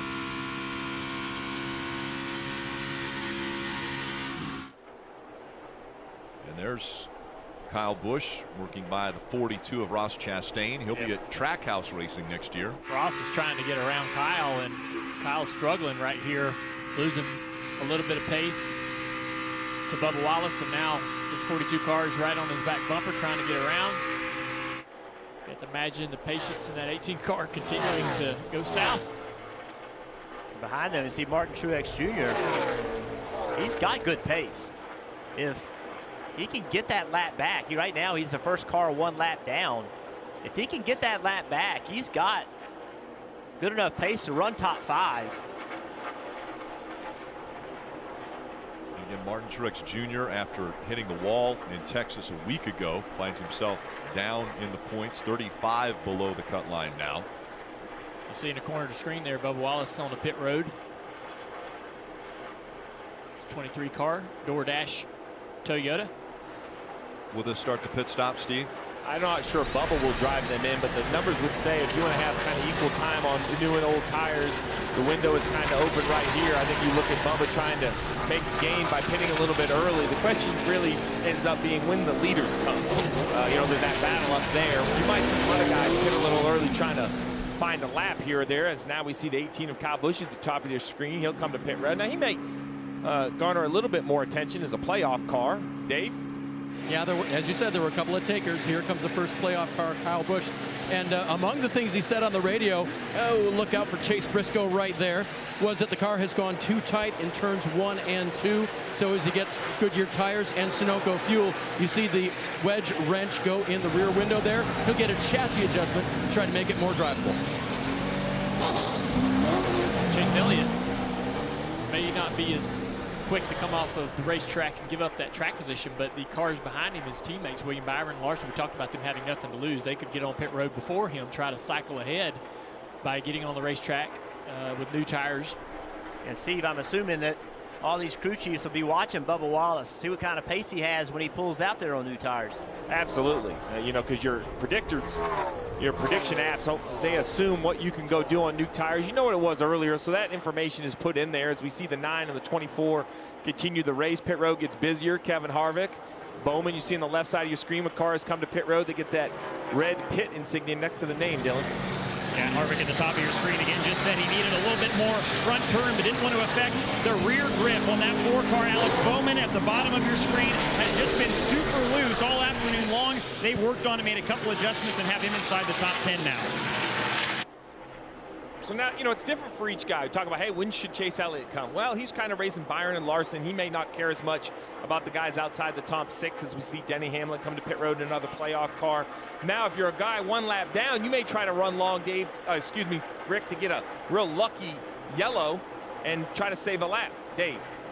So what Chris Gabart has to work with is a driver telling him that the car is loose at both ends of the track on the exit of the corner. So you don't see a wrench going in the window, just air pressure adjustment as he attempts to make this car better for Denny Hamlin. Green flag pit stops continue. Here comes race leader Chase Elliott onto pit road. He said, I feel like I can really manage the balance here. So he'll just get 4 Goodyear tires, Sunoco fuel with no changes, Marty. How about this? All the Hendrick cars are coming together. William Byron was coming down pit road, but also Kyle Larson. He said the handling of the car is fine. He said the restart was my fault. I need to be more aggressive on the restart. So no concerns on the handling of the car, just that the restart needs to be a little bit better for Larson. And actually, William Byron wound up staying out another lap. So we'll see when Byron comes down pit road. For Ryan Blaney, it was simple. He came on the radio, said no turn, no speed, no grip. You see a big adjustment there, but after making that contact with the wall and having that right rear to go down, they were able to stay on the lead lap. And here comes William Byron, very happy with his race car. He said the balance is really close. He said my biggest issue is early in the run, splitter contact. That's my concern. So they're going to go up on all the air pressures here, trying to get that splitter up for the 24. Well, the 24 stayed on the track 1 lap longer than the 9. The 9 pitted earlier. Fresh tires on the 9. We will see if that allows Chase Elliott to keep his lead as he goes down to turn 1. You're going to see on the left-hand side of your screen the 24 of William Byron on the flat, on the apron. The 9 of Chase Elliott's going to easily bypass the 24. So really the 24 kind of blends back in where we would expect, and that's what you would expect. 1 lap longer on old tires is not an advantage.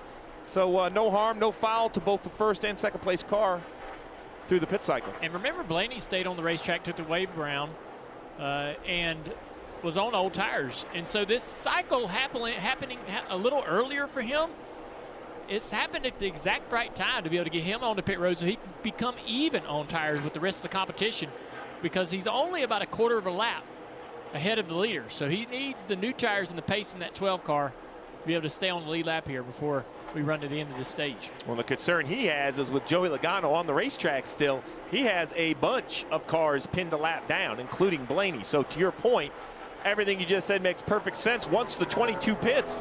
But when he stays on the racetrack, I mean, currently there's only, I think, 3 cars on the lead lap.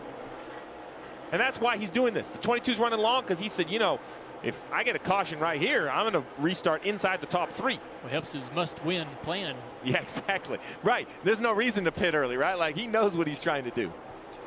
Logano has a 29-second advantage over Chase Elliott, who's been to pit road. William Byron also running in the 3rd spot, about 30 seconds back. And the crazy part is Logano can run a long time.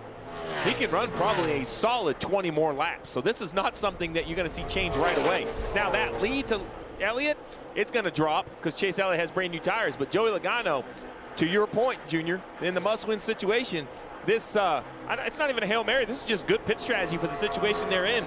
It's going to leave a lot of cars very uncomfortable 1 lap down for a long time. So every car that catches the 22, like the 5 right here of Larson, this is to unlap himself.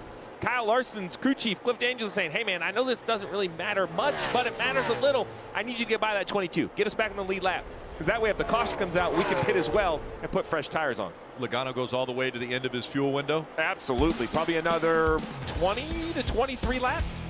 23 laps. Logano out front here at Kansas.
More issues for Kyle Busch. Look at the right side of this race car. He just come off from turn 4 and hit the wall. Kyle Busch on pit road. The day has been adventurous so far, and it stays that way. He had gotten back through the field. He had run to the top. He'd gotten stage points at the end of stage 1. But now this, they'll have to clearance the fender there so that it doesn't cause damage to the new Goodyear tires being put on. And they'll try to make it as aerodynamically acceptable as possible. But oh boy, Kyle Busch, who was on the cut line coming in, is having a rough day at Kansas. So the big issue is not just the damage. Look right here above the quarter panel. I'm going to try, well, the wind in our cameras. There you go. There's the seam. That's 2 pieces, and it's broken in half. So I know they're banging it out, but they really need to take some time and put some tape on that. At 180 miles an hour, there you go. There's a great shot of it. Look at that jagged edge right there below the seam. It's been broken out. At 180 miles an hour, we've seen the 24. We saw an in-car. The quarter panel was moving all around. This right rear quarter panel, you see it right there. It's like a parachute. It's a parachute. There's no way this quarter panel is going to remain on this 18 car as he goes back to the racetrack. And I wonder too, Steve, the front part of that, will that, because it's not braced up anymore, will that slide in and get to the side of the right rear tires? Here's what happened. Kyle Busch just up in the wall.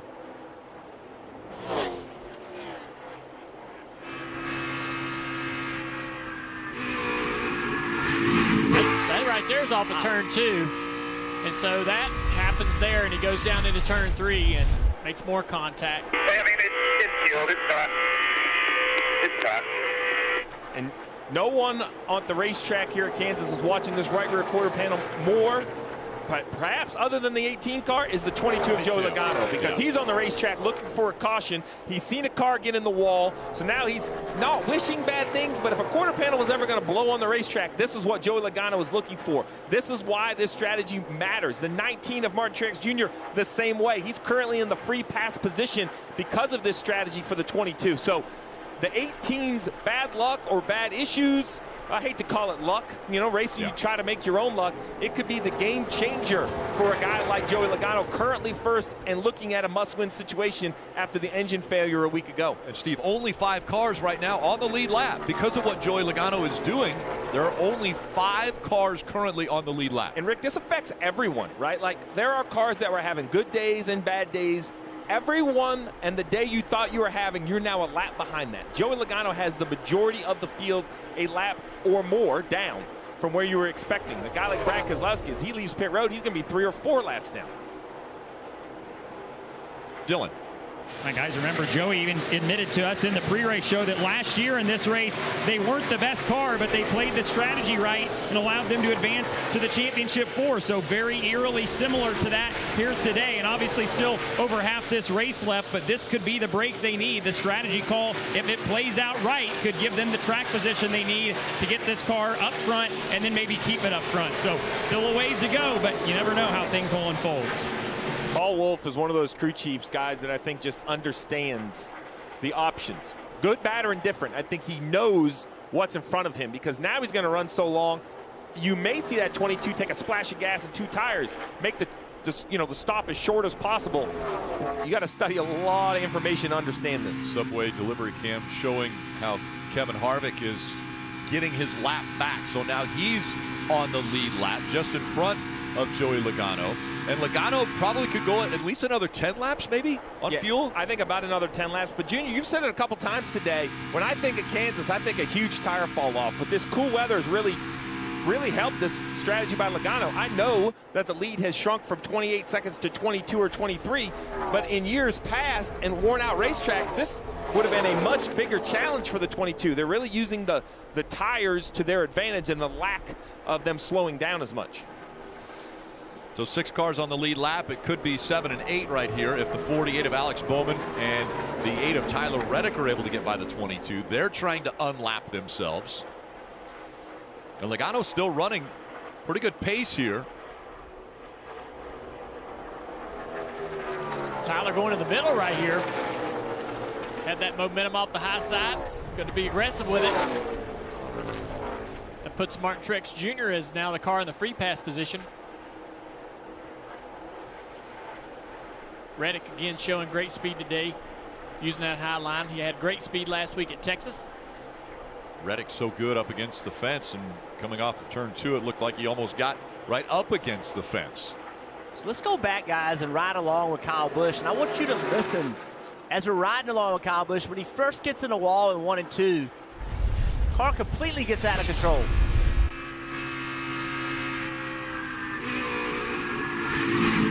Actually hear the tires squealing as he starts to lose control. The car gets loose, chases up the racetrack, and then he drives into 3 and starts, now a tire's going down and makes a second contact. But that first contact, the car just came around on him. The car got really loose, and he just had to chase it up the racetrack. Dylan Truex on pit road. Yeah, and he actually was out of fuel. The car was sputtering and had to go to the reserve tank or the reserve switch there just to get it back to pit road. So remember, he's still a lap down after that right rear tire of his own that went down. So still trying to get back onto the lead lap here, and this cycle of stops maybe not going to work out for him. He was momentarily in the free pass position, and now he'll pull out on the racetrack a couple laps down, and now he's hoping that Logano has to come to pit road shortly. So cycling back onto just 1 lap down. I'm surprised out of fuel, only 58 laps. We expected them to run a little bit further. Perhaps they didn't get it full. Perhaps the fuel mileage not as good as we anticipated to start the day. Logano still out front. Now it's a 19-second lead over William Byron. Logano still has to come to pit road. And he's on lap 58. So when you talk about the 19 being out of gas at 58 laps, we'll compare that to how far Joey Logano could go, because I imagine they're going to run all the way until this thing stumbles. Marty. So Rick mentioned a moment ago, behind Joey Logano, yes, William Byron has passed Chase Elliott and has set sail. He's not quite pulled away from him too much, but they did mention to William Byron a moment ago, listen, the 9 is right behind you. All I ask, don't put him in any compromising situations. Keep the lead if you can. Don't hurt your teammate, though, if he is able to get around you. But I'm wondering from you, Steve, for Paul Wolfe and Joey Logano, kind of counting down here in stage 2, 15 to go. Would you go fuel only here on that stop for the 22 when you do have to come to pit road? Well, we're going to see. Here comes the 22 right here, 15 laps to go. I think it really depends on where he'll blend. I don't have the sophisticated programs these guys have to say fuel only or right sides. It looks like at least 2 tires going on this 22 car. It might even be 4 tires, Dylan. And they still aren't exactly happy with the balance. They went about half of what they needed to on the last time down. You saw that adjustment there and nearly lost the right rear tire. They'll get that back. 4 tires in fuel for Logano. We'll see where he cycles out. Seems like a lot of work on the left front tire. You see the tire change. He's shaking his head no. He does not like the amount of work he got done on those lug nuts. We'll see if this left front vibrates for the 22, because they took 4 tires, Rick, I imagine, so they could take the wave around. But these are the mistakes sometimes you don't see. If that left front's not tight, if they don't have enough lug nuts and they can't take a wave around, all of this strategy thrown out the window. And they're not sure, guys. They came over the wall and they said, oh, we're not sure. We got to double check. So he may be coming back here, but it remains to be seen. Now under 13 laps to go in stage 2. William Byron out front. Now that Logano has come to pit road, and still questioning that left front. Did he get them all tight? The Hollywood Casino 400. We go NASCAR nonstop.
Today's aerial coverage brought to you by Geico. We see the 24 of William Byron still up front. We want to take a look at the Cup Series playoff standings brought to you by Xfinity.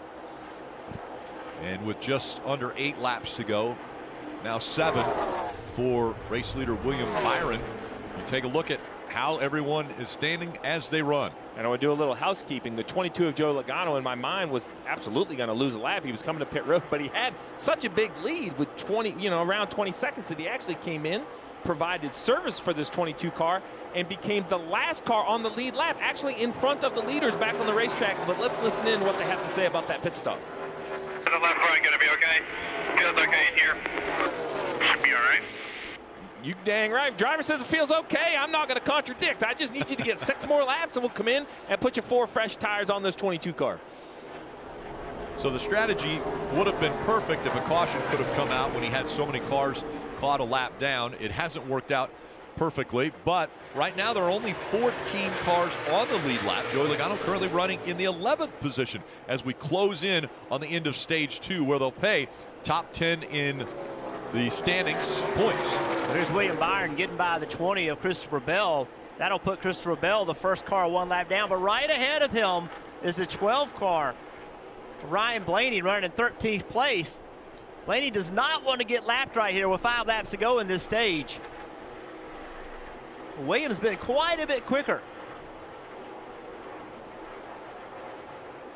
Bottom of your screen, you're seeing the other 2 Hendrick cars that have been battling in the top 3, Elliott and Larson, and that gap has closed between those two. Only 2 car lengths separating them now. And I have to believe that Larson's pretty happy just to sit right here behind this 9 car and allow him to collect the stage points that are going to help him move forward in championship round. So he may have a little bit quicker car, but definitely doesn't want to put his teammate Chase Elliott in a bad situation. And on the other side of that, William Byron trying to put Blaney a lap down. That could help his Hendrick teammates, right? Put that guy from Penske, get him a lap down. So William Byron's going to be pushing hard here. There's a gap between William Byron and the last car on the lead lap, Ryan Blaney. Marty. Rick, it's an interesting dynamic. William Byron, obviously a non-playoff driver, close to winning stage 2 here, 3 laps to go. And as it stands right now, only 3 playoff drivers would get points here in stage 2. That's kind of what happened in stage 1. So Jeff, for all this talk that we have about points and how you need to get them if you're a playoff driver, right now they're kind of being shut out today. The non-playoff drivers are the ones showing up. Mistakes, Marty. These playoffs, we have seen so many mistakes in these playoffs, and it's happened today as well, and it's putting these drivers in must-win situations going to Martinsville next week. So Byron trying to put Ryan Blaney a lap down, as well as you see the 18 of Kyle Busch there. That's going to be hard to do with Blaney running that high line, that preferred line, but here goes the 24 to the inside. Just not enough grip down there to be able to pull up and side draft down the straightaway, so he falls back in line here. Better chance down here in 3 and 4, though. Remember, that wind's blowing directly off of turn 2. That hurts that exit, so a little better opportunity here, but not going to be able to do it. Interesting to see Blaney run a little low there, but he's going to hold on to that lead lap finish in stage 2. William Byron wins stage 2. And it's a few seconds back to Chase Elliott, who will finish 2nd. Kyle Larson 3rd. Very important points for Chase Elliott. As you mentioned, still fighting to make it into that championship 4 in Phoenix, where he won his first championship a year ago. Looking for his 2nd. And still waiting on the top 10 to come across the line. Bubba Wallace in 9th, and Ross Chastain rounding out the top 10. So it's William Byron this time. Larson won stage 1. William Byron wins stage 2. Chase Elliott gaining 17 stage points through the first 2 stages of this race.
NASCAR on NBCSN is brought to you by Credit One Bank, the official credit card of NASCAR. Visit GoCreditOne.com.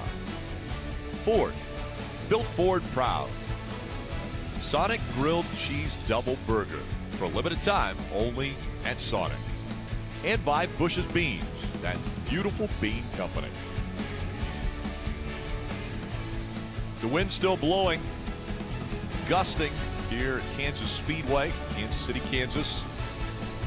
And now there are 13 drivers on the lead lap. Looks like Christopher Bell will get the free pass. That'll put 14 on the lead lap.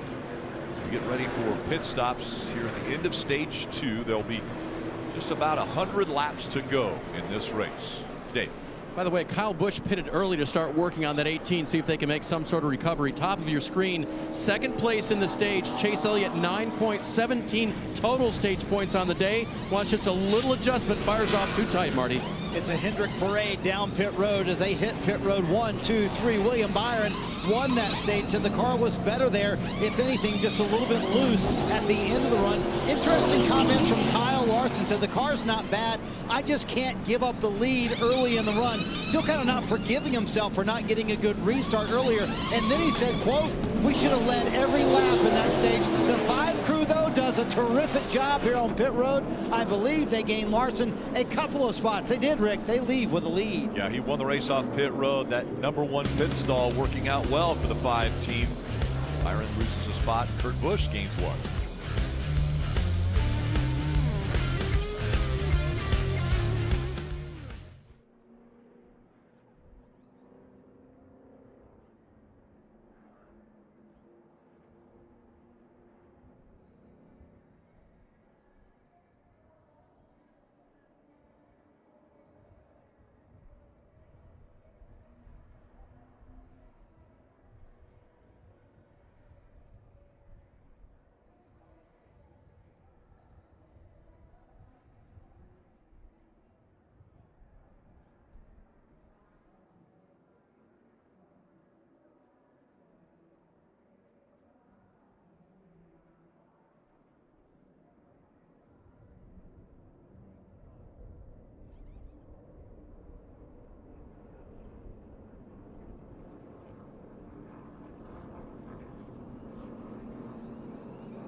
You could be headed on a VIP trip to the 2022 Daytona 500. Visit NASCAR.com/Daytona 500 and enter HC400 for your chance to win.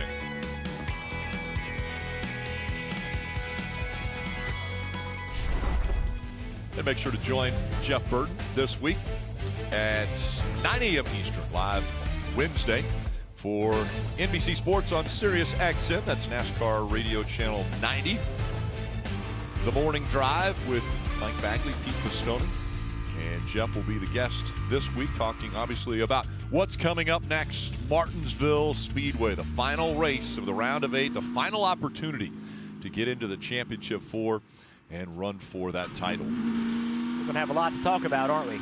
It's going to be crazy going to Martinsville with everything that's gone on today. I want to take a look at the Cup Series playoff standings brought to you by Xfinity and the points earned today.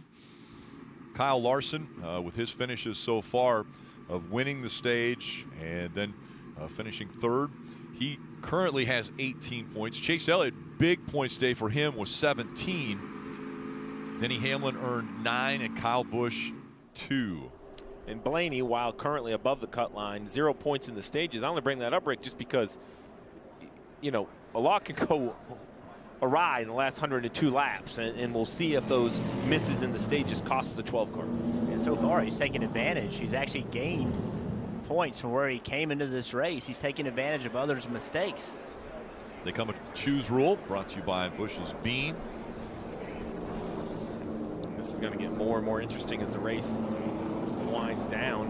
Perhaps not the front row. I think you're always going to see the leader take the top, but it's everyone from there on back and what they decide to do. Great run right now for Bubba Wallace back there in the 4th row. I think also as long as the HMS guys are controlling this race, top 3 there, the restarts won't be quite as intense as we typically might see late in this race. Now, if they get separated a little bit, that could change. But right now, you're going to have some good commitment from the guys behind you if you're on the front row. One penalty in that pit stop sequence for the lead lap cars. Ross Chastain was caught speeding. He was running 10th, so he'll have to start at the tail end of the longest line. Dylan. Guys, quick tip of the cap to Kevin Harvick. He runs in that 5th spot right now. Remember, this is one of those racetracks they've run really well at through the years, looking for their 4th straight top 5. Rodney Childers, the crew chief, said we've got to take advantage of these racetracks where we feel like we have a shot to win. They've got to dig deep and figure out how to get a win here today, Dave. Earlier this week, Dylan, on the Zoom call, Dylan told us, that was Chase Elliott told us that he had to be perfect with the race car around this track and its walls. You can't take away performance by damaging it. He's done that so well where others have not. 17 stage points today. You can't take that away from him, Marty. Dave, Steve, and Jeff mentioned a moment ago, Todd Gordon noticed what they noticed as well. They have gotten 0 stage points for Ryan Blaney today, yet here they are having gained points, Rick, in a position to advance to Martinsville, somewhat comfortable above the cut line. So many more issues once again for playoff drivers, putting them in holes. Larson, Byron making up row 1, back underway.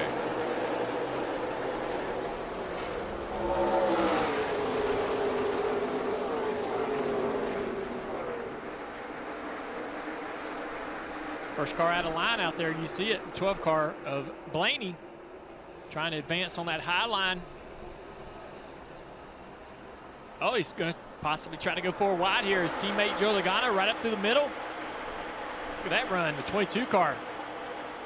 He wants to clear Bubba Wallace so badly to give himself a line wherever he wants to go into 1, but didn't do it. They'll enter 3 wide. A battle for the lead still going on. Yeah, Larson came down to side draft that 24 of William Byron. And Byron's still holding strong down at the bottom of the racetrack. Chase Elliott losing a lot of positions. He had trouble off turn 2. Here comes Bubba Wallace in the 23 trying to get by Chase Elliott as the race for the lead continues.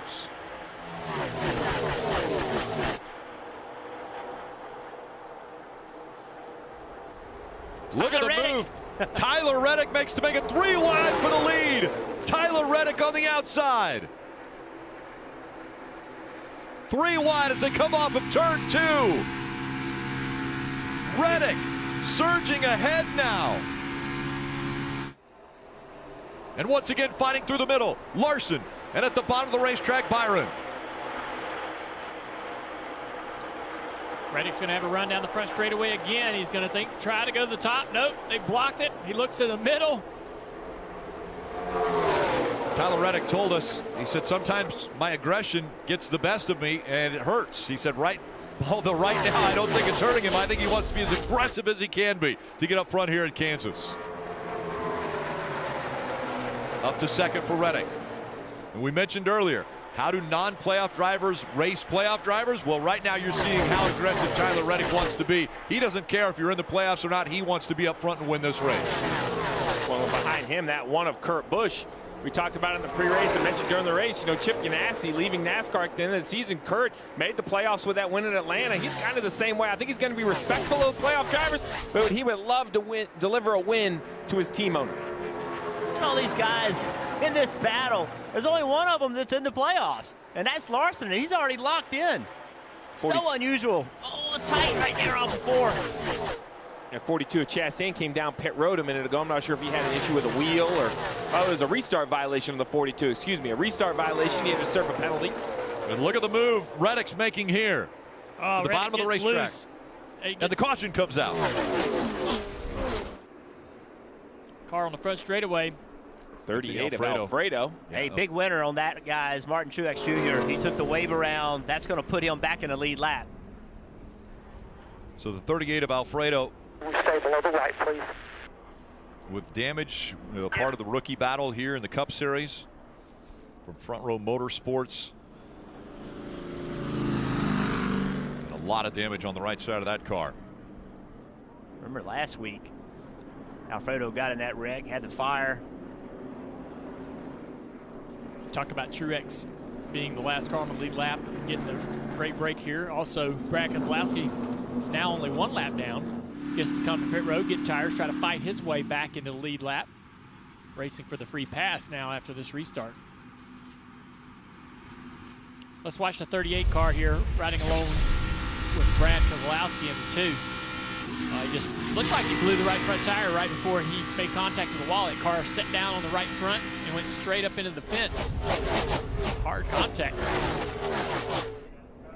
Maybe there was some contact with another car or the wall that made that right front tire eventually cut. And there's some contact between the leaders. These two guys racing each other extremely hard. They've raced each other their entire life on the racetrack, know each other well. Let's listen to 5 radio. I might have a small tire up. Yeah, I saw it. We're going to get a photo. Left rear, right? Yeah. We're looking at it, and they're probably seeing this shot that we're giving you guys at home. They're probably looking at this really close. I think he's okay. I don't see any change in the body. A lot of guys coming to pit road, though. Dylan. Kevin Harvick is in, made up a couple spots on that restart, said the car was definitely just a little bit better there when it fired off, but still just a touch too tight. Maybe just an air pressure adjustment, 4 tires and fuel for Harvick, Dave. No problems for Chase Elliott. He'll take 2 tires and fuel. Just got a little bit free on him and lost all his momentum, he told the crew. Marty. Boy, an interesting mix of cars coming to pit road here. Ryan Blaney among them saying the car bouncing a little bit too free for Blaney. Also William Byron going down pit road. So awfully lonely on the racetrack among the lead cars for Kyle Larson. Yeah, Reddick, Larson, Byron. Be an interesting restart. We'll be right back.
Why so aggressive here in Kansas?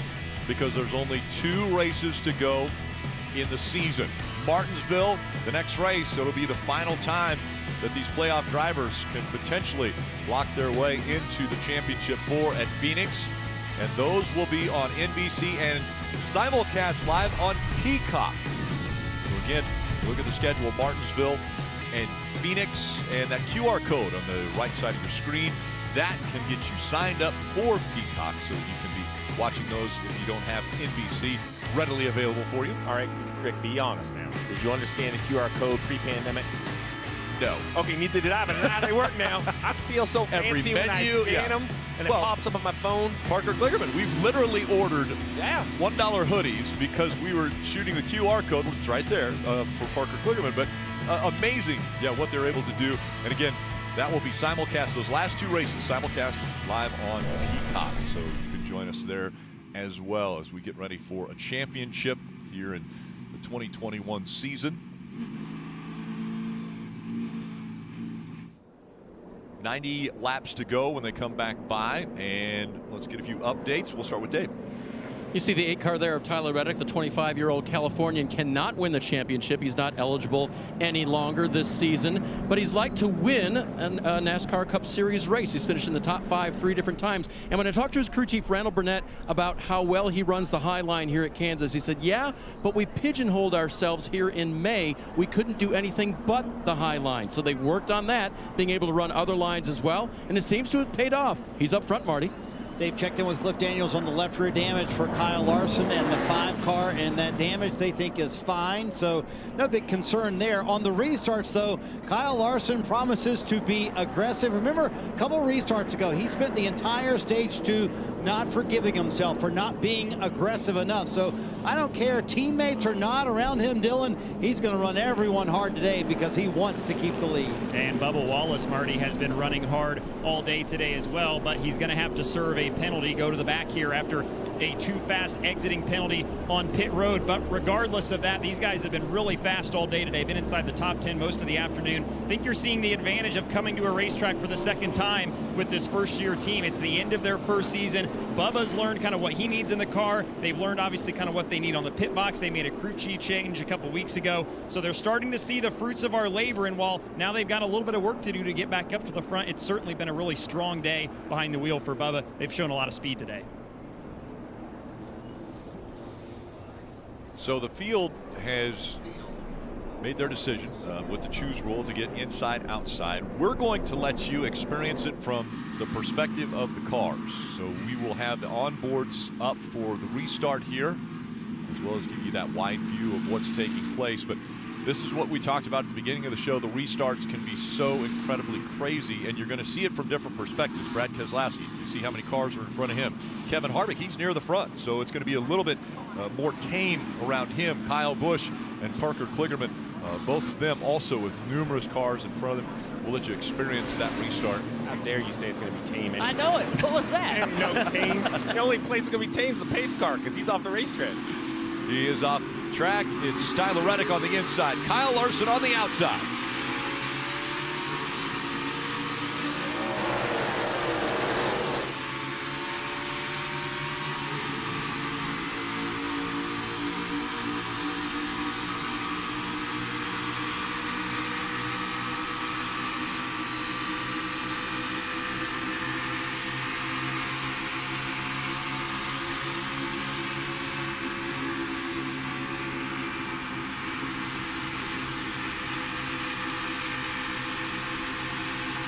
Outside, 2 outside, 2 outside still, 2 outside, 1 outside, stay in the middle, the 7, just the 7, clear up to get you, clear up, all clear.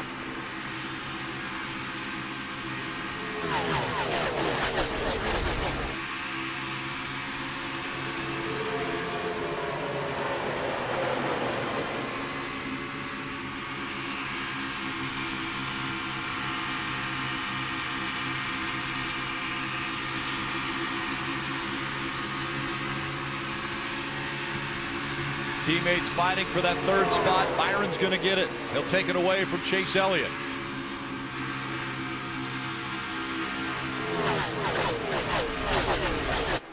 And remember Logano trying pit strategy earlier.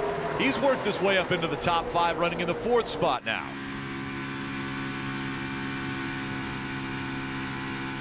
And when we rode along with Harvick, anything but tame. He was on the outside of 3 wide. Now fighting for the 5th spot, Chase Elliott.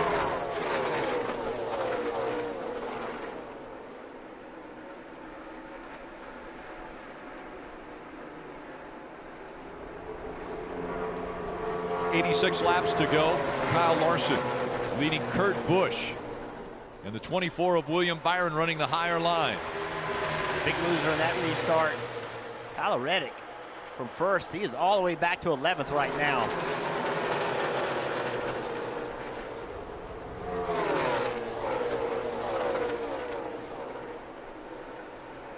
How about Kurt Busch? Here dicing it up.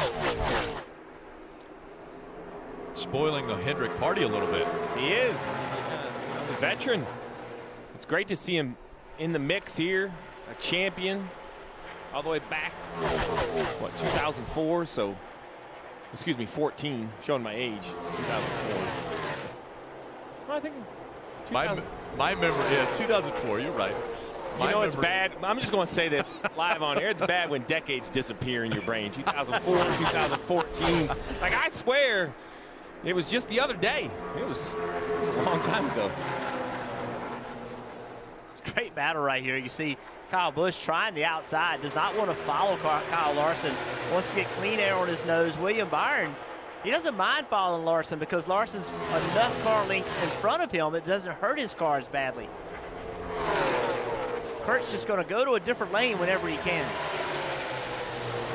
Byron has run so well at the bottom of the racetrack once again. Now looking to the inside of Kurt Busch for second. That's going to slow Kurt down a little bit. So those two race side by side. Big wiggle out of the 24 there. William Byron catches it. He stays right on that quarter panel though for Kurt Busch. Side draft down the front straightaway. Moves away from him to stop the side draft that Kurt wants to do. Now Kurt's back down on the quarter panel a little bit here. 24 all the way up to beside the leader now. Can he stay there? He slides up a little bit. He's going to try to slow him down with a side draft. Very close. Kurt has a huge run here. And Kurt's going to go to the very top. That's where you need to be, Kurt. Top of the racetrack. The 5 car slides around. Big move. Big wiggle there by the 5 car. Incredible driving. And Kurt needed to go to the very top right there because what he was hoping was that the 5 of Larson would side draft the 24 and slow both of them down. Then you could clear them. You see Larson, he's struggling right now. Loose. Back of the car is not stuck in the racetrack the way he needs it. What a run by Harvick in the 4 up to 3rd, challenging for 2nd. And now Harvick crossing over the 1 of Kurt Busch. Will he have the momentum to get up beside him? He has a little bit of a run, but it's basically just going to push Kurt down the straightaway. There's a little bit big beach ball in between these 2 cars, a bubble of air. Pushes Kurt, and Kurt takes that momentum and uses it running across the bottom of 1 and 2 to close the gap to the leader. But the big run from Harvick by running the top. Big momentum and some draft down the back straightaway. So what Harvick's hoping to do is just gain a little bit every lap.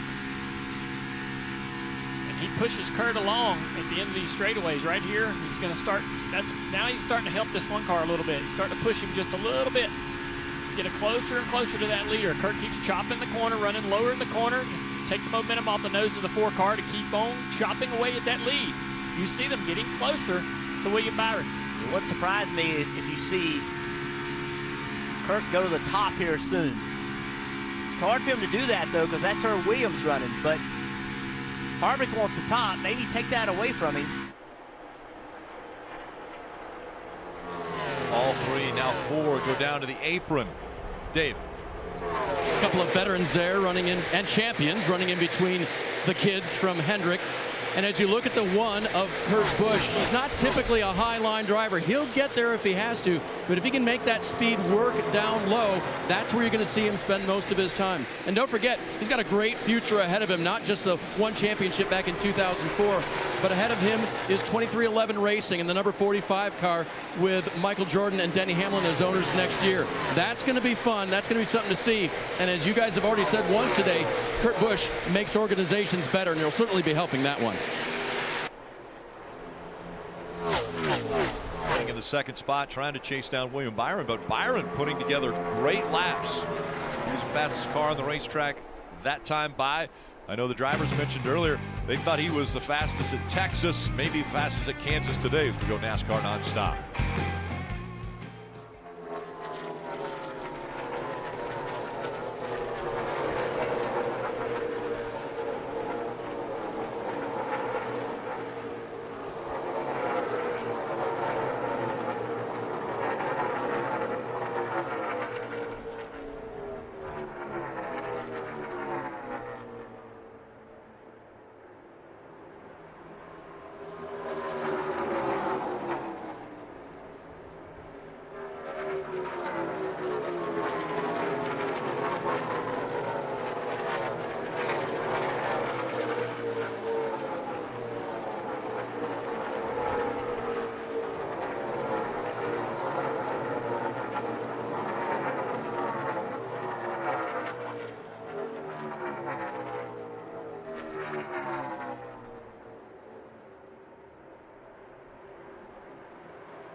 NASCAR Drives, your live race day companion. You can follow your favorite drivers with HD in-car cameras. Visit NASCAR.com/drive, or you can download the NASCAR mobile app today. Today's aerial coverage brought to you by Geico as you look down on this mile-and-a-half track here in Kansas City, Kansas. Out front, William Byron has almost a second lead over Kurt Busch now. Kevin Harvick in third, Chase Elliott fourth, Kyle Larson fifth. So Rick, we've had some non-playoff winners obviously over the years, but drivers, I can't remember a race where we had non-playoff 1, 2, and 3.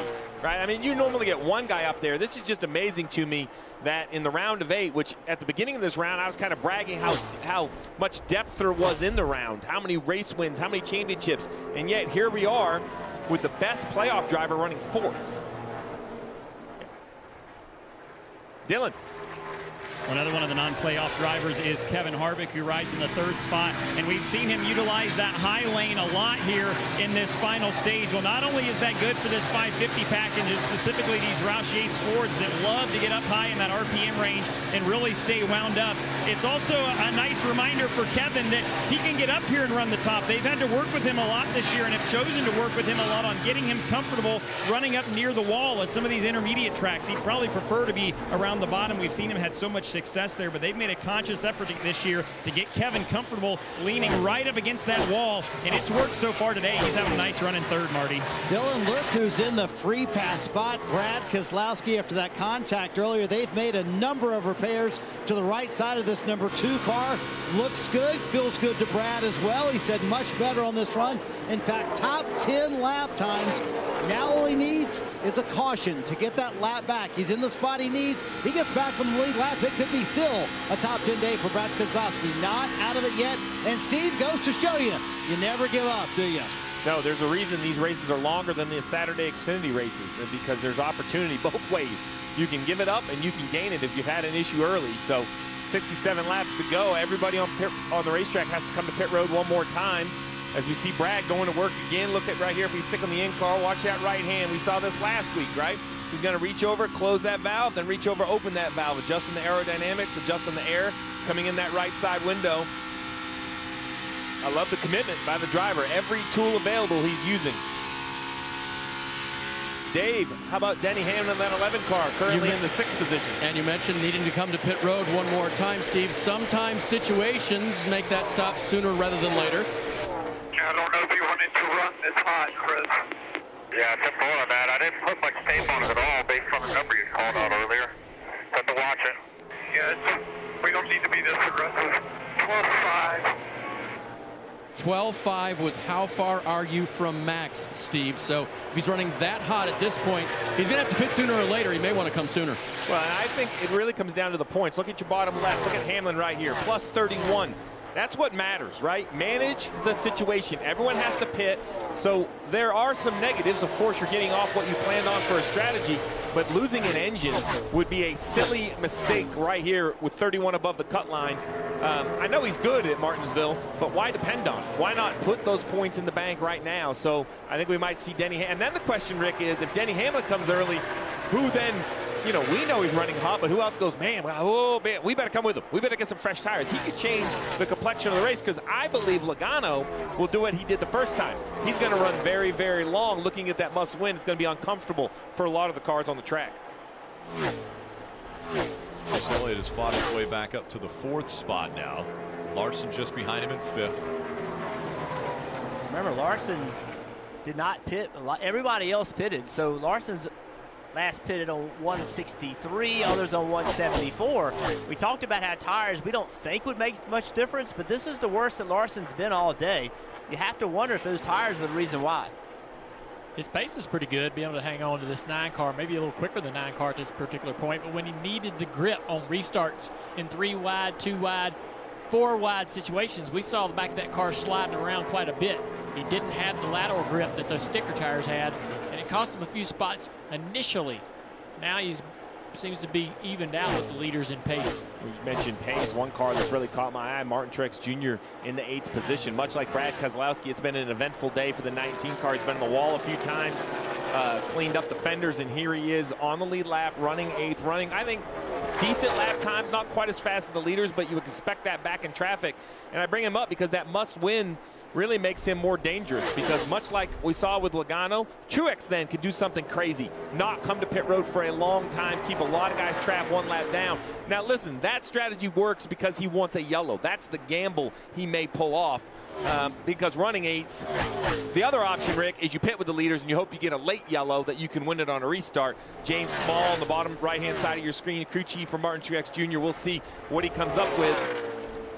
James, fascinating fellow, right? To sit down and talk to him about how he sees the races, he just he has a different view of it all, and I think that helps this 19 car sometimes do different things. Trying to get around this 12 car, Ryan Blaney for 7th place. Dives down in the bottom of 3 and 4. He's clear of Ryan right here. Going to come up the racetrack in front of the 12. 12's going to have a little run down the straightaway, but it's got pretty good gap on him. Not the pace this week from the Penske cars as we saw last week. Last week, they kind of surprised us. I think that, you know, Brad told us this week he kind of surprised himself how much pace they had. They haven't shown it this week. Now, I know Brad's been in trouble at damage, but Blaney's not had it. Logano's not had it. But Harvick has. So that Ford has run well. Running up inside the top 3. Byron, Kurt Busch, Kevin Harvick. Steve, you mentioned it. 3 non-playoff drivers leading here at Kansas, and Kyle Larson, maybe an issue. Take a look. Might have been a little contact right here. Look at that car sliding up the racetrack. Yeah, that's pretty good contact. Judging by what we've seen all day long with damage to these cars, I would absolutely have that 5 car on pit road, or be ready for that 5 car to be coming to pit road very soon. Marty, what you got? Cliff Daniels has said if you see any smoke, let me know. But Larson saying now the car too tight, late exit. That was a problem when he got into the wall. But right now, no call to bring him to pit road, and no concern from Kyle Larson either. Although I have heard several drivers mention that there's some tire debris somewhere on the backstretch. I've heard 3 or 4 drivers mention that it's in the middle of the track. May have moved track.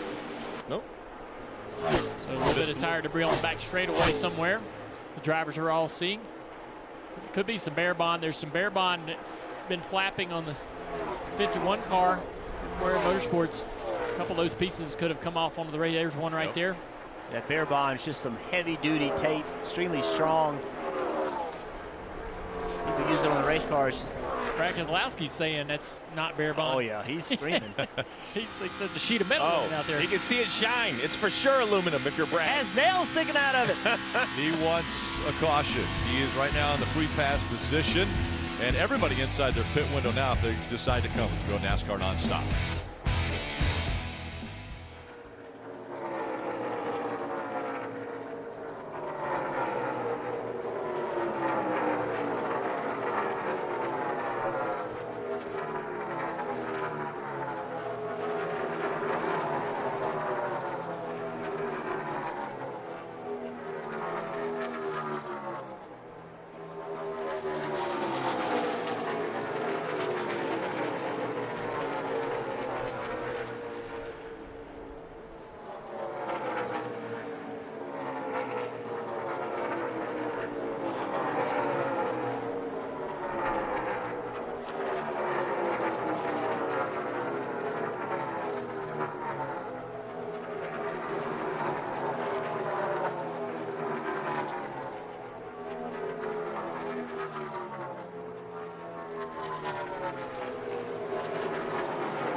NBC's La Brea is TV's #1 news show, and it will keep you on the edge of your seat. Don't miss it. All new La Brea Tuesday on NBC. It's NASCAR Cup Series playoffs from Kansas, the Hollywood Casino 400 with under 51 laps to go now, Marty. A moment ago, Brad Keselowski came to pit road. He was sitting in the free pass position, but the temperature on the 2 car, just like we heard on Denny Hamlin's car, shot up to 20 over optimal. They had some debris on. There's the caution that Keselowski needed a moment ago. Ryan Newman spinning on the racetrack. Oh, and that'll make Keselowski sick. I mean, he was in position to be the first car lap down, needed the caution. They pit, and then just a few laps later, a caution comes out. That's heartbreaking. He'll stay on the track. Yeah, I fixed it immediately. We had to do it, man. It was gone if I did. He'll stay on the track, take the wave around, back to 1 lap down, and try again. Let's see what happened to Newman down the back straightaway. Ooh, just got loose back there in the middle of the corner. Slides her down the back straightaway, did a good job keeping it off the fence. Newman, another driver, doesn't know what his future will be. Brad Keselowski will actually be with Roush Fenway Racing next season. So Newman brings the wounded 6 to his crew. Concern that right front has gone all the way through the inner liner as well. As that sway bar arm is probably what was sparking. Concern with that is if you've drug all the way through it, I'm not sure if the 6 can finish the race. We'll have to take a look and watch the repairs on this 6. Marty. We may have heard that radio transmission a moment ago, Steve, where Brad Keselowski said, hey, it wouldn't have mattered. We could not have let that live any longer at plus 20. They couldn't have stayed out. They had debris on the grill. They also had to pull a piece of tape off the grill, but Brad acknowledged, hey, I would have loved to have stayed out, caught that caution, but the engine wouldn't have lived that much longer at plus 20. Unfortunately, that's a lesson I have made, you know, when my driver gave me a lot of information. Jeff Gordon at Sonoma one time, we had some damage, and I just didn't want to believe it. And you know, facts are facts. And when the engine expires, your day's over. So Brad Keselowski, I know he wants to stay on the racetrack, but if it's too warm, it's too warm. And you just never know what's going to happen in these last 49 laps. What we do know, though, is pit road is getting ready to be very, very busy, Dave.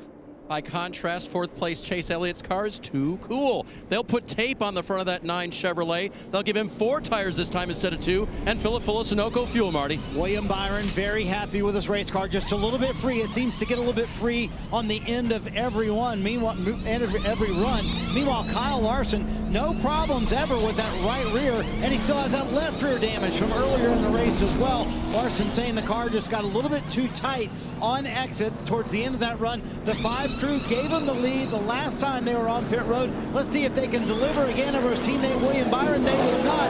Byron holds on to the lead here. Larson actually loses a few spots on pit road. Top 4 hold their positions. Truex Jr. grabbing 2 spots on pit road. We'll reset. Be right back for the restart.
Here are the Cup Series playoff standings brought to you by Xfinity.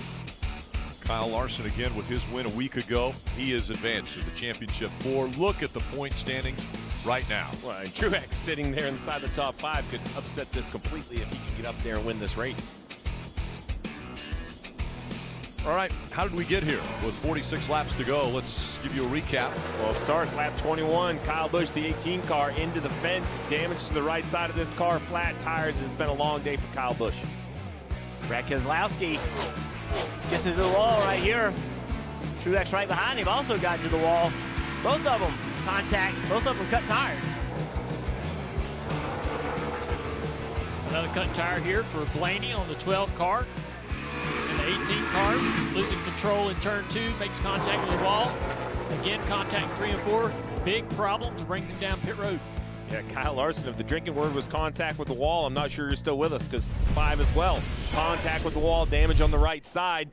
He was able to get to pit road under normal conditions and repair the 5, and he'll restart in this 3rd row. Dylan?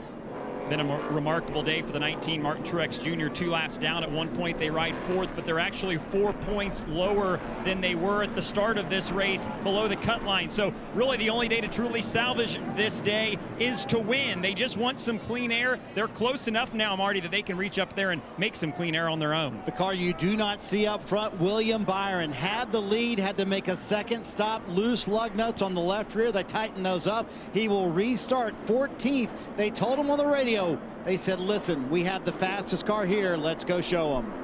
And what will Kevin Harvick do starting up here on the front row with Kurt Busch? Coming up on 45 laps to go. Green flag back in the air. Great organization in the outside line there. A lot of guys with contact and good pushes. Not happening on the inside line with Truex and the 4 car. Chase Elliott jumping to the outside of Kurt. That's going to slow him down. Open the door for Harvick on the bottom. Now it's 3 wide for second. Chase Elliott up front.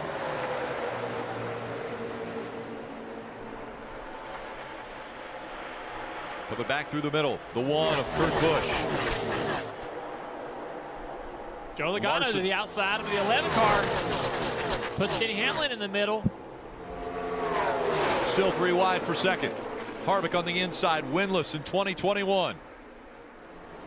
Oh, contact behind him. Ryan Blaney's in the wall. Austin Dillon and Ryan Blaney. The wall behind, still green. Ryan Blaney coming in, was above the cut line, now stuck against the wall. The caution has come out. Penske drivers all now in trouble.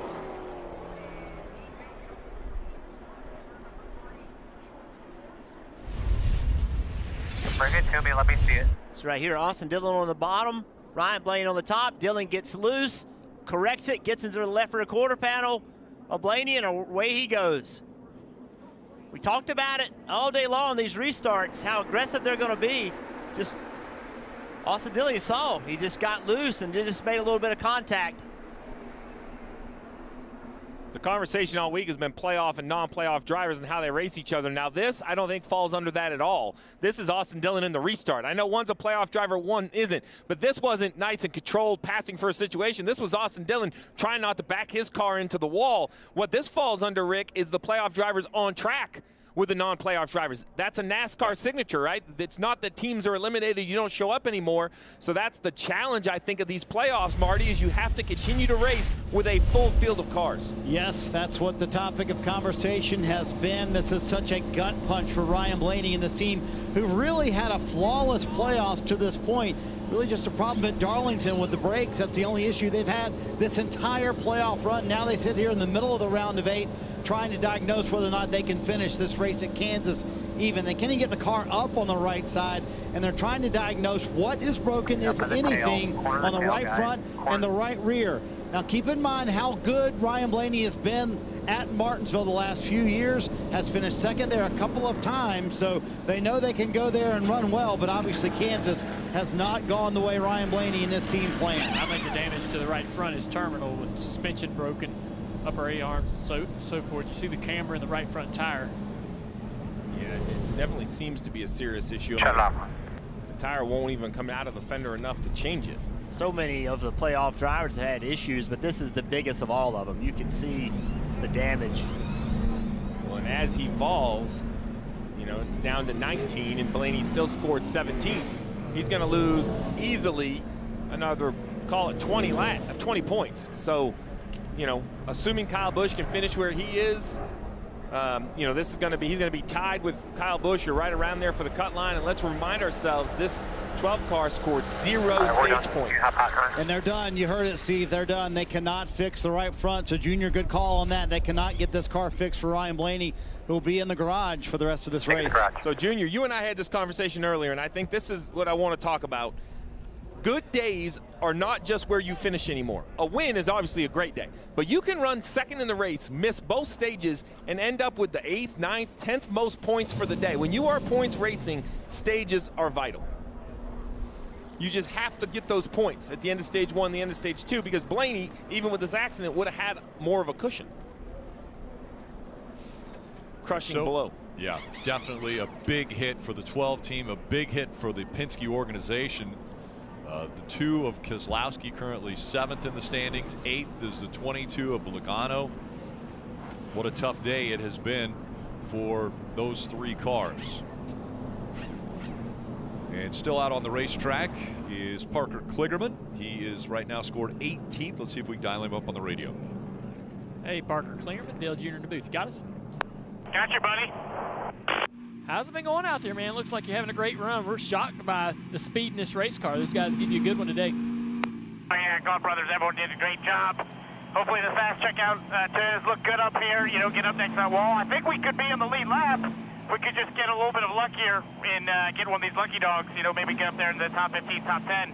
But we've been good, you know, been a lot to adjust to these restarts. That's where I've really struggled, is how crazy these restarts and where the momentum is and all that sort of thing. But doing my best, and hopefully we can get another shot here on the lead lap soon. Well, speaking of how crazy those restarts are, we just had a restart and a non-playoff driver and a playoff driver make contact. It ends the day for playoff driver Ryan Blaney.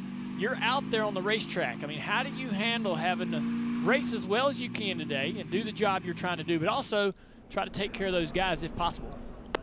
Yeah, I mean, I've been up there restarting with them. I was pushing Trick at one point and, you know, around some of the other playoff drivers. And, yeah, I think the thing is, you think about it, you note it, and then you just do your job, right? And you got to just race. Because if you try to let all that stuff seep in, you're going to make mistakes. You're going to do things that you didn't really intend to do. So it is difficult, but, you know, that's part of what makes this unique, right? We get to race against those guys, go for a championship while we're racing for something for ourselves. So it's an interesting situation. Well, we appreciate you letting us bug you all day long. You've been a great in-race reporter, and continue the great run. Top. You can hear the spotter. Yeah. As he went to the Jews. Top. Like, and he chose it correctly. And he didn't listen. That's the Parker I know. That was my fault, probably. Yeah, he was probably listening to you. I was definitely going to blame your booth for that over there for sure. Trying to interview the guy while he's trying to race in a professional event.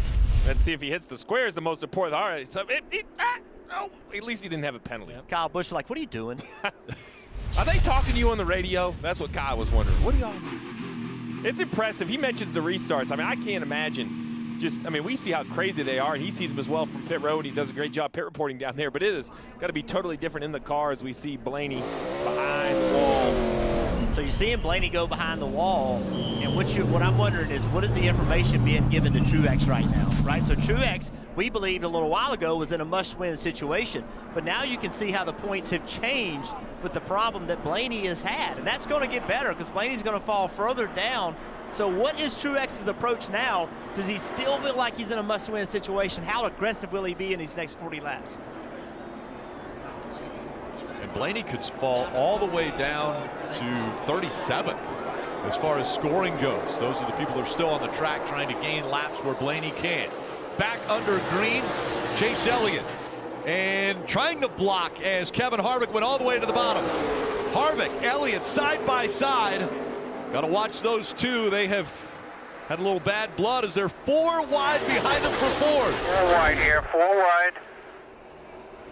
Really close there between the 22 and the 11 down the back straightaway. Looks like there was no contact, at least so far. It's so difficult driving your car in the middle like that. Car does not drive well Truex on the very bottom of the racetrack, has his car pinned up big time, cannot let it go because he's got to turn the wheel so much in the corners. Chase Elliott backs out. Marty. Somewhere in the middle of the pack, there he is on the bottom of the racetrack. William Byron said it feels like I have a flat or something. Made some contact on the restart. We'll see if the 24 makes a dive for pit road or tries to keep it out on the racetrack for now. Denny Hamlin in the 11 up against the wall. Alex Bowman up there as well in the 48. Oh, Kurt Busch laid this car right on the side of Harvick's, made Harvick lose. Harvick's side draft now turned away from him. Here comes Hamlin in the middle of him. He's not scared. Denny Hamlin fighting through the middle of the Harvick. The two on his out and the one on his outside of Kurt Busch. Harvick trying to side draft him, slows the 11 down, and Harvick gets by the two of them. Wow, power move by the 4 car of Kevin Harvick to go around both those guys on the inside. And Chris Gabehart, the crew chief on 11, he is nervous right now. The 11 in great shape and points with all the trouble with all the other playoff drivers. Needs a clean finish to this race. Oh, and up the racetrack he goes. The 11 had to lift big time. Big run coming from behind. Big push from the 22. Chase Elliott dives to the bottom of the racetrack. Up beside Denny Hamlin off of turn 4. Blaney continuing to fall as far as the points, as you see on the lower left of your screen. Chase Elliott now side by side with the 11 of Denny Hamlin. Elliott goes by. Restart did not work out very well for Truex. You see him at the back of the picture right there. Only lost 1 spot, but I know where he restarted. He was hoping to be able to gain spots. William Byron staying strong on the racetrack as he tucks in behind the 22. Christopher Bell up in the battle here. Even with all the issues in that 20 car, he's stayed in the top 10 today. And Kevin Harvick trying to close in on this 5 car and take the lead away. He may come out of this season with a win yet. Larson went to the bottom, so Harvick went to the top. Harvick's going to get a big run down this front straightaway. Last winless season for Kevin Harvick all the way back in 2009. I think Harvick knows that his laps are numbered as far as being able to get around this 5 car. I don't think that this 4 has the best long run speed, and he knows if he's going to get around the 5, he needs to do it now. Take the lead, get the clean air, and then get on the defense. Takes the high line. Larson drifts up in front of him. Anyone knows how important track position is Kevin Harvick. Remember, Logano got in front of him last year, did a great job of not letting him by. Harvick knows if he can get in front of Larson, maybe he can play that same trick.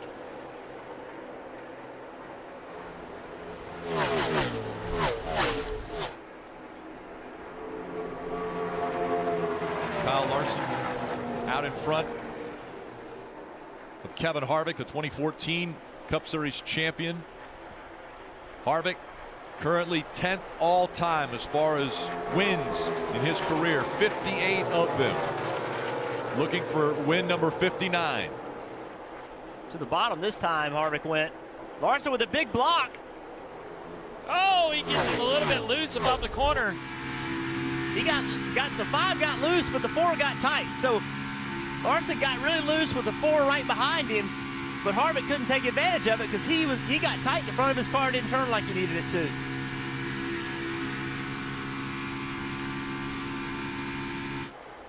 Harvick drafting right behind the 5, trying to close the gap once again.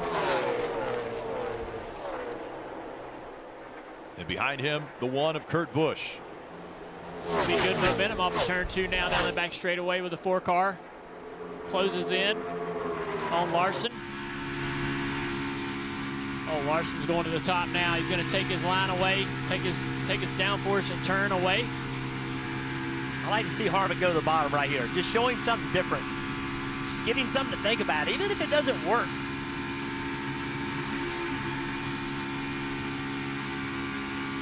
As Larson gets to the entrance of the corner, he's trying to delay his choice so that Harvick knows that information as late as possible.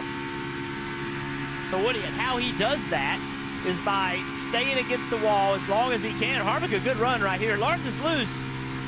So watch the 5. Watch what he does. So he goes to the bottom right here. Now he's going to go up the racetrack. And now he's going to stay high. Stay high, stay high, stay high. This time he went to the top the entire time. But had he gone to the bottom, he would not have given Harvick an opportunity to read what he was doing. So staying high as long as you can still go to the bottom or you can go to the top. It confuses the driver behind you. 42 behind you. Getting information to move to the top of the racetrack. Harvick struggling now that the 5 has moved around at least. Still by 2 here. That lap right there. Who isn't struggling though, Junior? That 9 car right there, the back of the screen. He has been running this pack down. He's been the fastest car on the racetrack the last 4 or 5 laps. And he's put it up against the boards. He is way up against the wall. Oh, I like that move from the 9 car. The 1 runs the bottom to try to pass the 4. The 9's going to have a run on both of them. If they get side by side, he could get 2 for 1 here if he's close enough. I don't think he is. Larson moved up the racetrack, and that has neutralized Harvick. And now Harvick is in a battle of his own with these 2 drivers, Kurt Busch, Chase Elliott. Chase is kind of in a difficult situation now. Following cars, can't really go anywhere to get clean air on his car. As you mentioned, all the way up against the wall for Chase Elliott, trying to keep that momentum up. With this great battle, look at the bottom left, the points. Kyle Busch only a point above Blaney. Blaney out of the race. Kyle Busch kind of on his own lap, but Truex -2 in the 6th position. So tight as we see the 8 of Truex slow on the racetrack on the bottom of the screen. He's coming to pit road. Tyler Reddick. I'm sorry. I had Truex on the mind. Little smoke there also coming out from behind the 8. I had Truex on the mind because I thought at the beginning of this race it was a must-win situation. I was wrong. Look at this. Only 2 points below and still has points to gain if he's able. And out of his race car now is Ryan Blaney. Dillon's with him. And he's checking the monitor to see just how far he dropped down the point standings. Looks like it's -1 right now. So to get kind of cleaned out there by something out of your control and have that upset your playoffs, how much more does that make it hurt? Yeah, just getting run into from 2 lanes below me, so I have no idea. Obviously it hurts. Finishing 37th was not fun, so didn't have a great day, but we did a good job of fighting back and getting back to the top 10 and just getting wiped out when you got plenty of room sucks. So that's very unfortunate. Thanks, Ryan.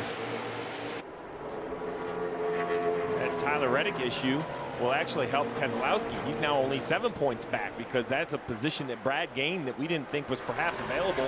Brad's done a nice job of trying to make something out of this day that's been up and down. Some wall contact, continues to fight.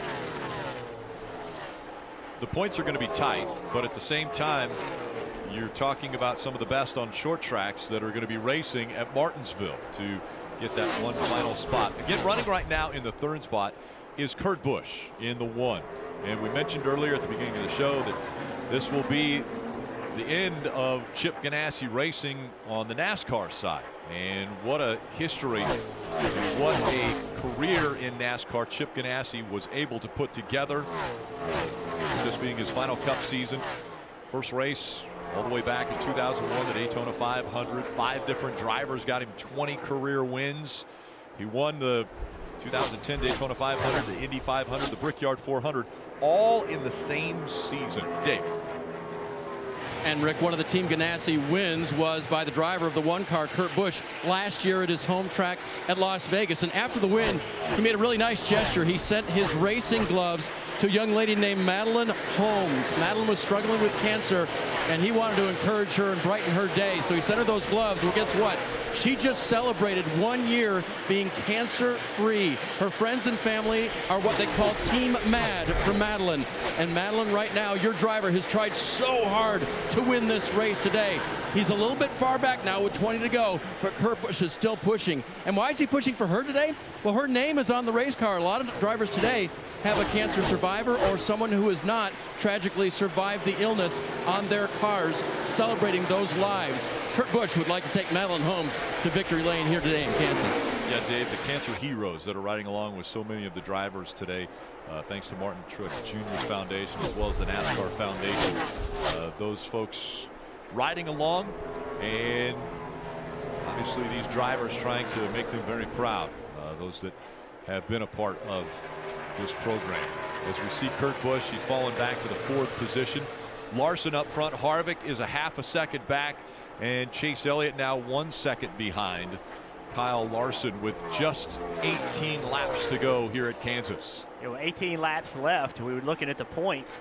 Keselowski -6. Keselowski right now is the first car 1 lap down in a big battle with Cole Custer. We see a lot of late race cautions at this racetrack. If he can stay in this position, he possibly could go pick up 4, 5, 6 spots by being the first car lap down and getting that pass. That could be a championship moving break if he gets it, Marty. Jeff, you've ever been in this free pass spot and hoping you would get a caution?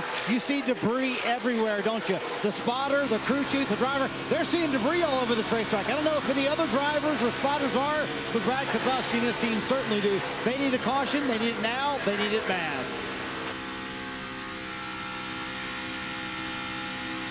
Right up against the wall. Again, Keselowski scored 17th, the first car a lap down. Larson up front, and he's got a ways to go before he catches the 16th position driver, which is Michael McDowell. Dylan. And guys, as Kevin Harvick starts to run back down this 5 for the race lead, something that Kevin said the last time down pit road that he was fighting was just balance when he got up behind the rear bumper of cars. So they tried to set him up to have that be a little bit less of an issue later in the run. They set him up specifically to have a little bit better balance and handling in the race car at the end of the race. So as we get to 15 to go here and Harvick is able to get back to the 5, we'll see if those adjustments work, Dave. Dylan, don't forget, Chase Elliott was the restart leader. He had control of this restart, but it didn't work out as well as the previous one because the Hendrick cars weren't all lined up. Remember, he had Kevin Harvick behind him on the low side. He had his teammate, Kyle Larson, to his high side. He got dumped all the way back to 6th place, is now fighting to get back past 2nd place Kevin Harvick in the waning laps. And it could end up being another battle between Hendrick drivers. Look at the run Chase Elliott is on. As we look back from the subway on board of Kevin Harvick. Harvick out of the gas right there. Had to get out of the gas big. Elliott trying to take advantage of it. He's trying to take 2nd away. He'll grab that spot away from Harvick. This is huge right here, guys, because I think Chase Elliott's faster than Kyle Larson. Getting by Harvick that quickly.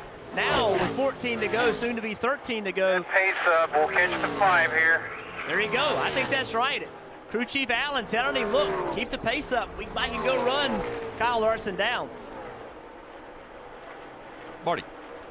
Rick, there was all this talk after winning Texas last week about Kyle Larson and his team kind of, 80% effort here at Kansas and at Martinsville next week. Well, Cliff Daniels this week was adamant. Listen, I don't know how to do that. I don't know how to slow down, change what we're doing. The best way for us to keep our momentum, call the same race, bring the same car this week and next week at Martinsville as well. He told me if we relax for 2 weeks and then try to ramp it back up for Phoenix and go run for a title, that's just not going to work. So they may not win the race today. Their teammate Chase Elliott might wind up winning this race today, but they have certainly brought the effort. And Steve, to his point, you can't do that. You can't take 2 weeks off and then go into championship mode in one weekend. You got to keep it on 10 out of 10 every week. Well, Kyle Larson said it in his front stretch interview last week. Congratulations, drawn to Phoenix. What does that mean? And he kind of stopped. He goes, well, we're still going to try to go win Kansas and Martinsville, and I think that's the most important thing. We talked about it at the top of the show. Kyle Larson, I think, at this point needs to stay in form. This is a guy, anything he gets in, he expects to go contend for a win. From a cup car. 1.4 back. Update right there from where the 9 is behind him. From a sprint car to a cup car, it doesn't matter. If he's driving it, he wants to, and his goal is to go win. So you don't want to change that or ask a guy to not be himself with only a couple races to go in the season. And now just 10 laps to go. Kyle Larson with a 1.3 second lead. And that time, the gap between the two as far as lap times, less than 1/10 of a second. So he needs more time, or he's got to turn faster laps if Chase Elliott wants to catch that 5. I think you got to tell Chase Elliott that, you know, he's in a really, really good position points-wise. And we've seen how delicate and sensitive the cars are to contact. And trying a little bit too hard, getting in that dirty air of the 5 car as he gets closer, because the 5 is running where the 9's running, right against the wall. And he's going to lose downforce and grip as he gets closer to that 5. If he pushes hard and makes contact with that wall and takes himself to pit road for a flat tire, it's going to cost him all those points. Sitting 34 to the good right now would be great pulling out of this racetrack. A win guarantees you, though. And he is faster, 1/10 of a second faster that lap. And he's finished second to Kyle Larson 4 times this year. He's done with that. He wants to beat Kyle Larson. Kyle Larson's looking for his 9th win of the season. As once again, Chase Elliott turned some pretty fast laps there. That one a little bit more than 1/10 of a second. So it's under a second, the gap between the two. It's going to get harder as Chase Elliott catches Kyle Larson, though. They're both running the same line, to your point, Junior, and that's going to take air off the 9 car. It's going to get harder as he gets closer. That's when I think that it's so easy to make a mistake. You get in a rhythm running the fence of how you use the throttle, how hard you can let the car roll into the corner. Well, all that has to be adjusted when you get in dirty air. 3/10 faster that lap. That's quite a bit quicker. Well, Alan Gustafson right there. I agreed with you, Junior, but his coaching sounded like the opposite. He has enough faith in him. Oh, a little contact? Yeah. Is that what you were talking about? Did the 9 make contact with the wall right there? If he makes contact and bends his car and gets a flat tire trying to catch this 5 car, a guy who runs the fence better than anybody, he's going to have to pass the 5 on the bottom. I just don't think that he'll be able to do that. No, good job there. That's just Darlington stuff there. Pretty close. He was right up against it as they come up on just 5 laps to go. The gap is a little over 0.6 of a second. Traffic. Oh, up against the wall again. That time a little harder for Chase Elliott. Could he have a tire issue? That's what I'm afraid of. And he's sitting in such a good position going into the next race. You don't want to create an issue and have a right rear flat and come to pit road and give up 20, 30 points right here at the very end of this race with the 4 or 5 laps to go. And that hurt his speed a lot. So now, that was a half a second. He lost a half a second, back to a second difference between the lead and second. I think at this point, you're right. 5 to go. Oh, he's in the wall again. Yeah. Now we just got to stop. I mean, you know what? Push him once. That's okay, but you can't keep hitting it. And Larson's gotten way out there on you. Although Larson's in a lot of traffic. Yeah, Larson, a lot of traffic here, slowing him down, boxing him in. 4 laps to go from Kansas. Lots of damage to that right side as Chase goes right under the booth here. And it's killed the speed on that car, which is fine. You just got to hope that we don't have a cut tire, anything happen to this car to create problems and not allow him to get this 2nd place finish. Yeah, it's either slowed the car down or Chase slowed himself down, recognizing the situation, tried to make something happen, got in the wall and said, okay, can't do that again. We saw so many times today as he closes in on the lap traffic here, but so many times today a right rear or a right front cut because of that contact with the wall. Now under 3 laps to go. Little bit of traffic in front of the 5, and 9 dealing with it as well. You know that the crew chief's stomach is in knots right now watching this 9 car make these final few turns.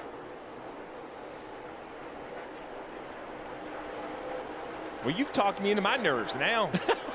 I was feeling pretty good about it. I just know how, when you're running the fence, you're just inches away from the wall, and a little bit of change in air and so forth when you're catching a guy who's leading the race. You're going to lose a high percentage of downforce and grip. I don't know what accolades we could perhaps give Kyle Larson. I mean, this race meant nothing to what he's trying to do to win the championship, yet here he is, a lap and a half away. I'll put him in pretty good company here in perspective. The last driver, this is going to be, by the way, 3 in a row if he's able to finish this off, as we have 1 lap to go, presented by Credit One Bank. If he's able to finish this off, the last driver to win 3 straight races twice in a season was Dale Sr. back in 1987. Pretty good company to join there. That's the best company. Hey, get better at that. What a season Kyle Larson has put together, and what a round. This round of eight of the best drivers in NASCAR, he has put it on him. He wins again. Larson wins at Kansas. For you, Mr. H. For you and all the teammates of HMS from all those years ago. Heck of a job, guys. Great team, great job today. Proud of you, Larson. Ricky Hendrick paint scheme. One here in the Truck Series, Ricky did back in 2001. And Kyle Larson taking that paint scheme to victory lane.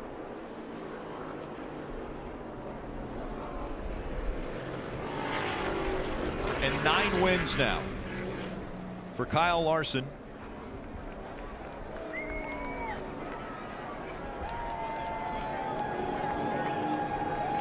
When Kyle Larson was introduced to the crowd here at Kansas, he received one of the loudest ovations.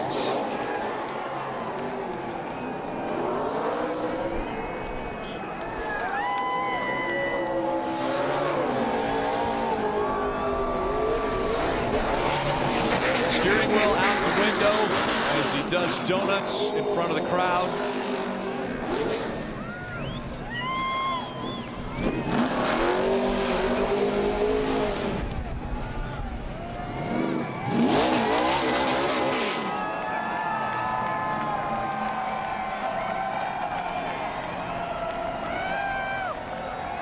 All too familiar, this sight. The 5 of Kyle Larson parking it on the start-finish line. And he's parked it in victory lane 9 times now this year. An established dirt racer growing up. He used to tell his parents, even before he was old enough to drive a car, he was racing go-karts. He said, "I'd like to start in the back because I like to pass people." Well, he has passed so many people this year and been to victory lane so many times. Kyle Larson, he's got it figured out. Marty. 9 wins, 4 in the playoffs, including 3 in a row. We're running out of superlatives for this young man. What a season for Kyle Larson. And there's still 2 to go. Kyle, I want to ask you about the specifics of the race, but I want to ask you about the significance of winning this 17 years to the day after a tragedy in the NASCAR community, and especially for Hendrick Motorsports. Yeah, you know, I want to dedicate this win to Rick and Linda. You know, I didn't get to ever meet Ricky or the other men and women who lost their lives that day, but I felt the importance of this race, no doubt. So crazy kind of how it all worked out there for me to win. I know they were all looking down, helping me out there on all the restarts and stuff, and after getting in the wall. So again, thank you to Rick, Hendrick.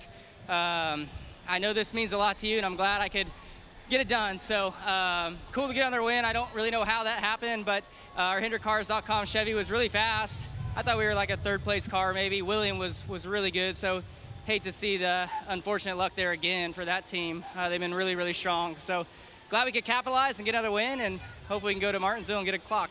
So you had the damage on the left rear, you had damage on the right rear, you had a little bit of damage everywhere, and you were mad at yourself for a restart midway through the race. Was it that determination that I'm not going to let that happen again that got you the win today?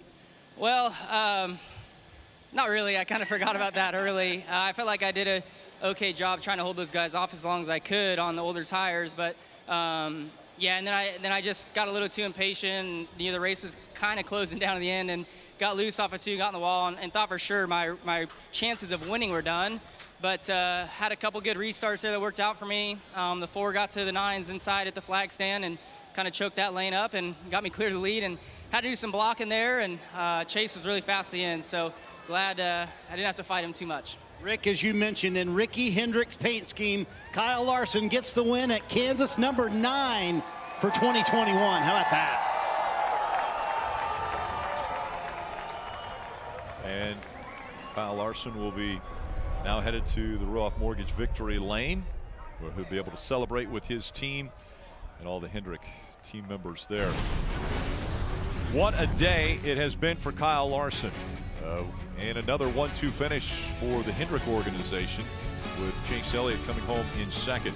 Kyle Larson, 9 wins now on the season, and definitely the championship favorite. The momentum that he continues to carry. Race in and race out. Starting up front today, Kyle Larson led 131 laps and gets to victory lane. We're here for 30 more minutes for the post-race show. Plenty more driver interviews.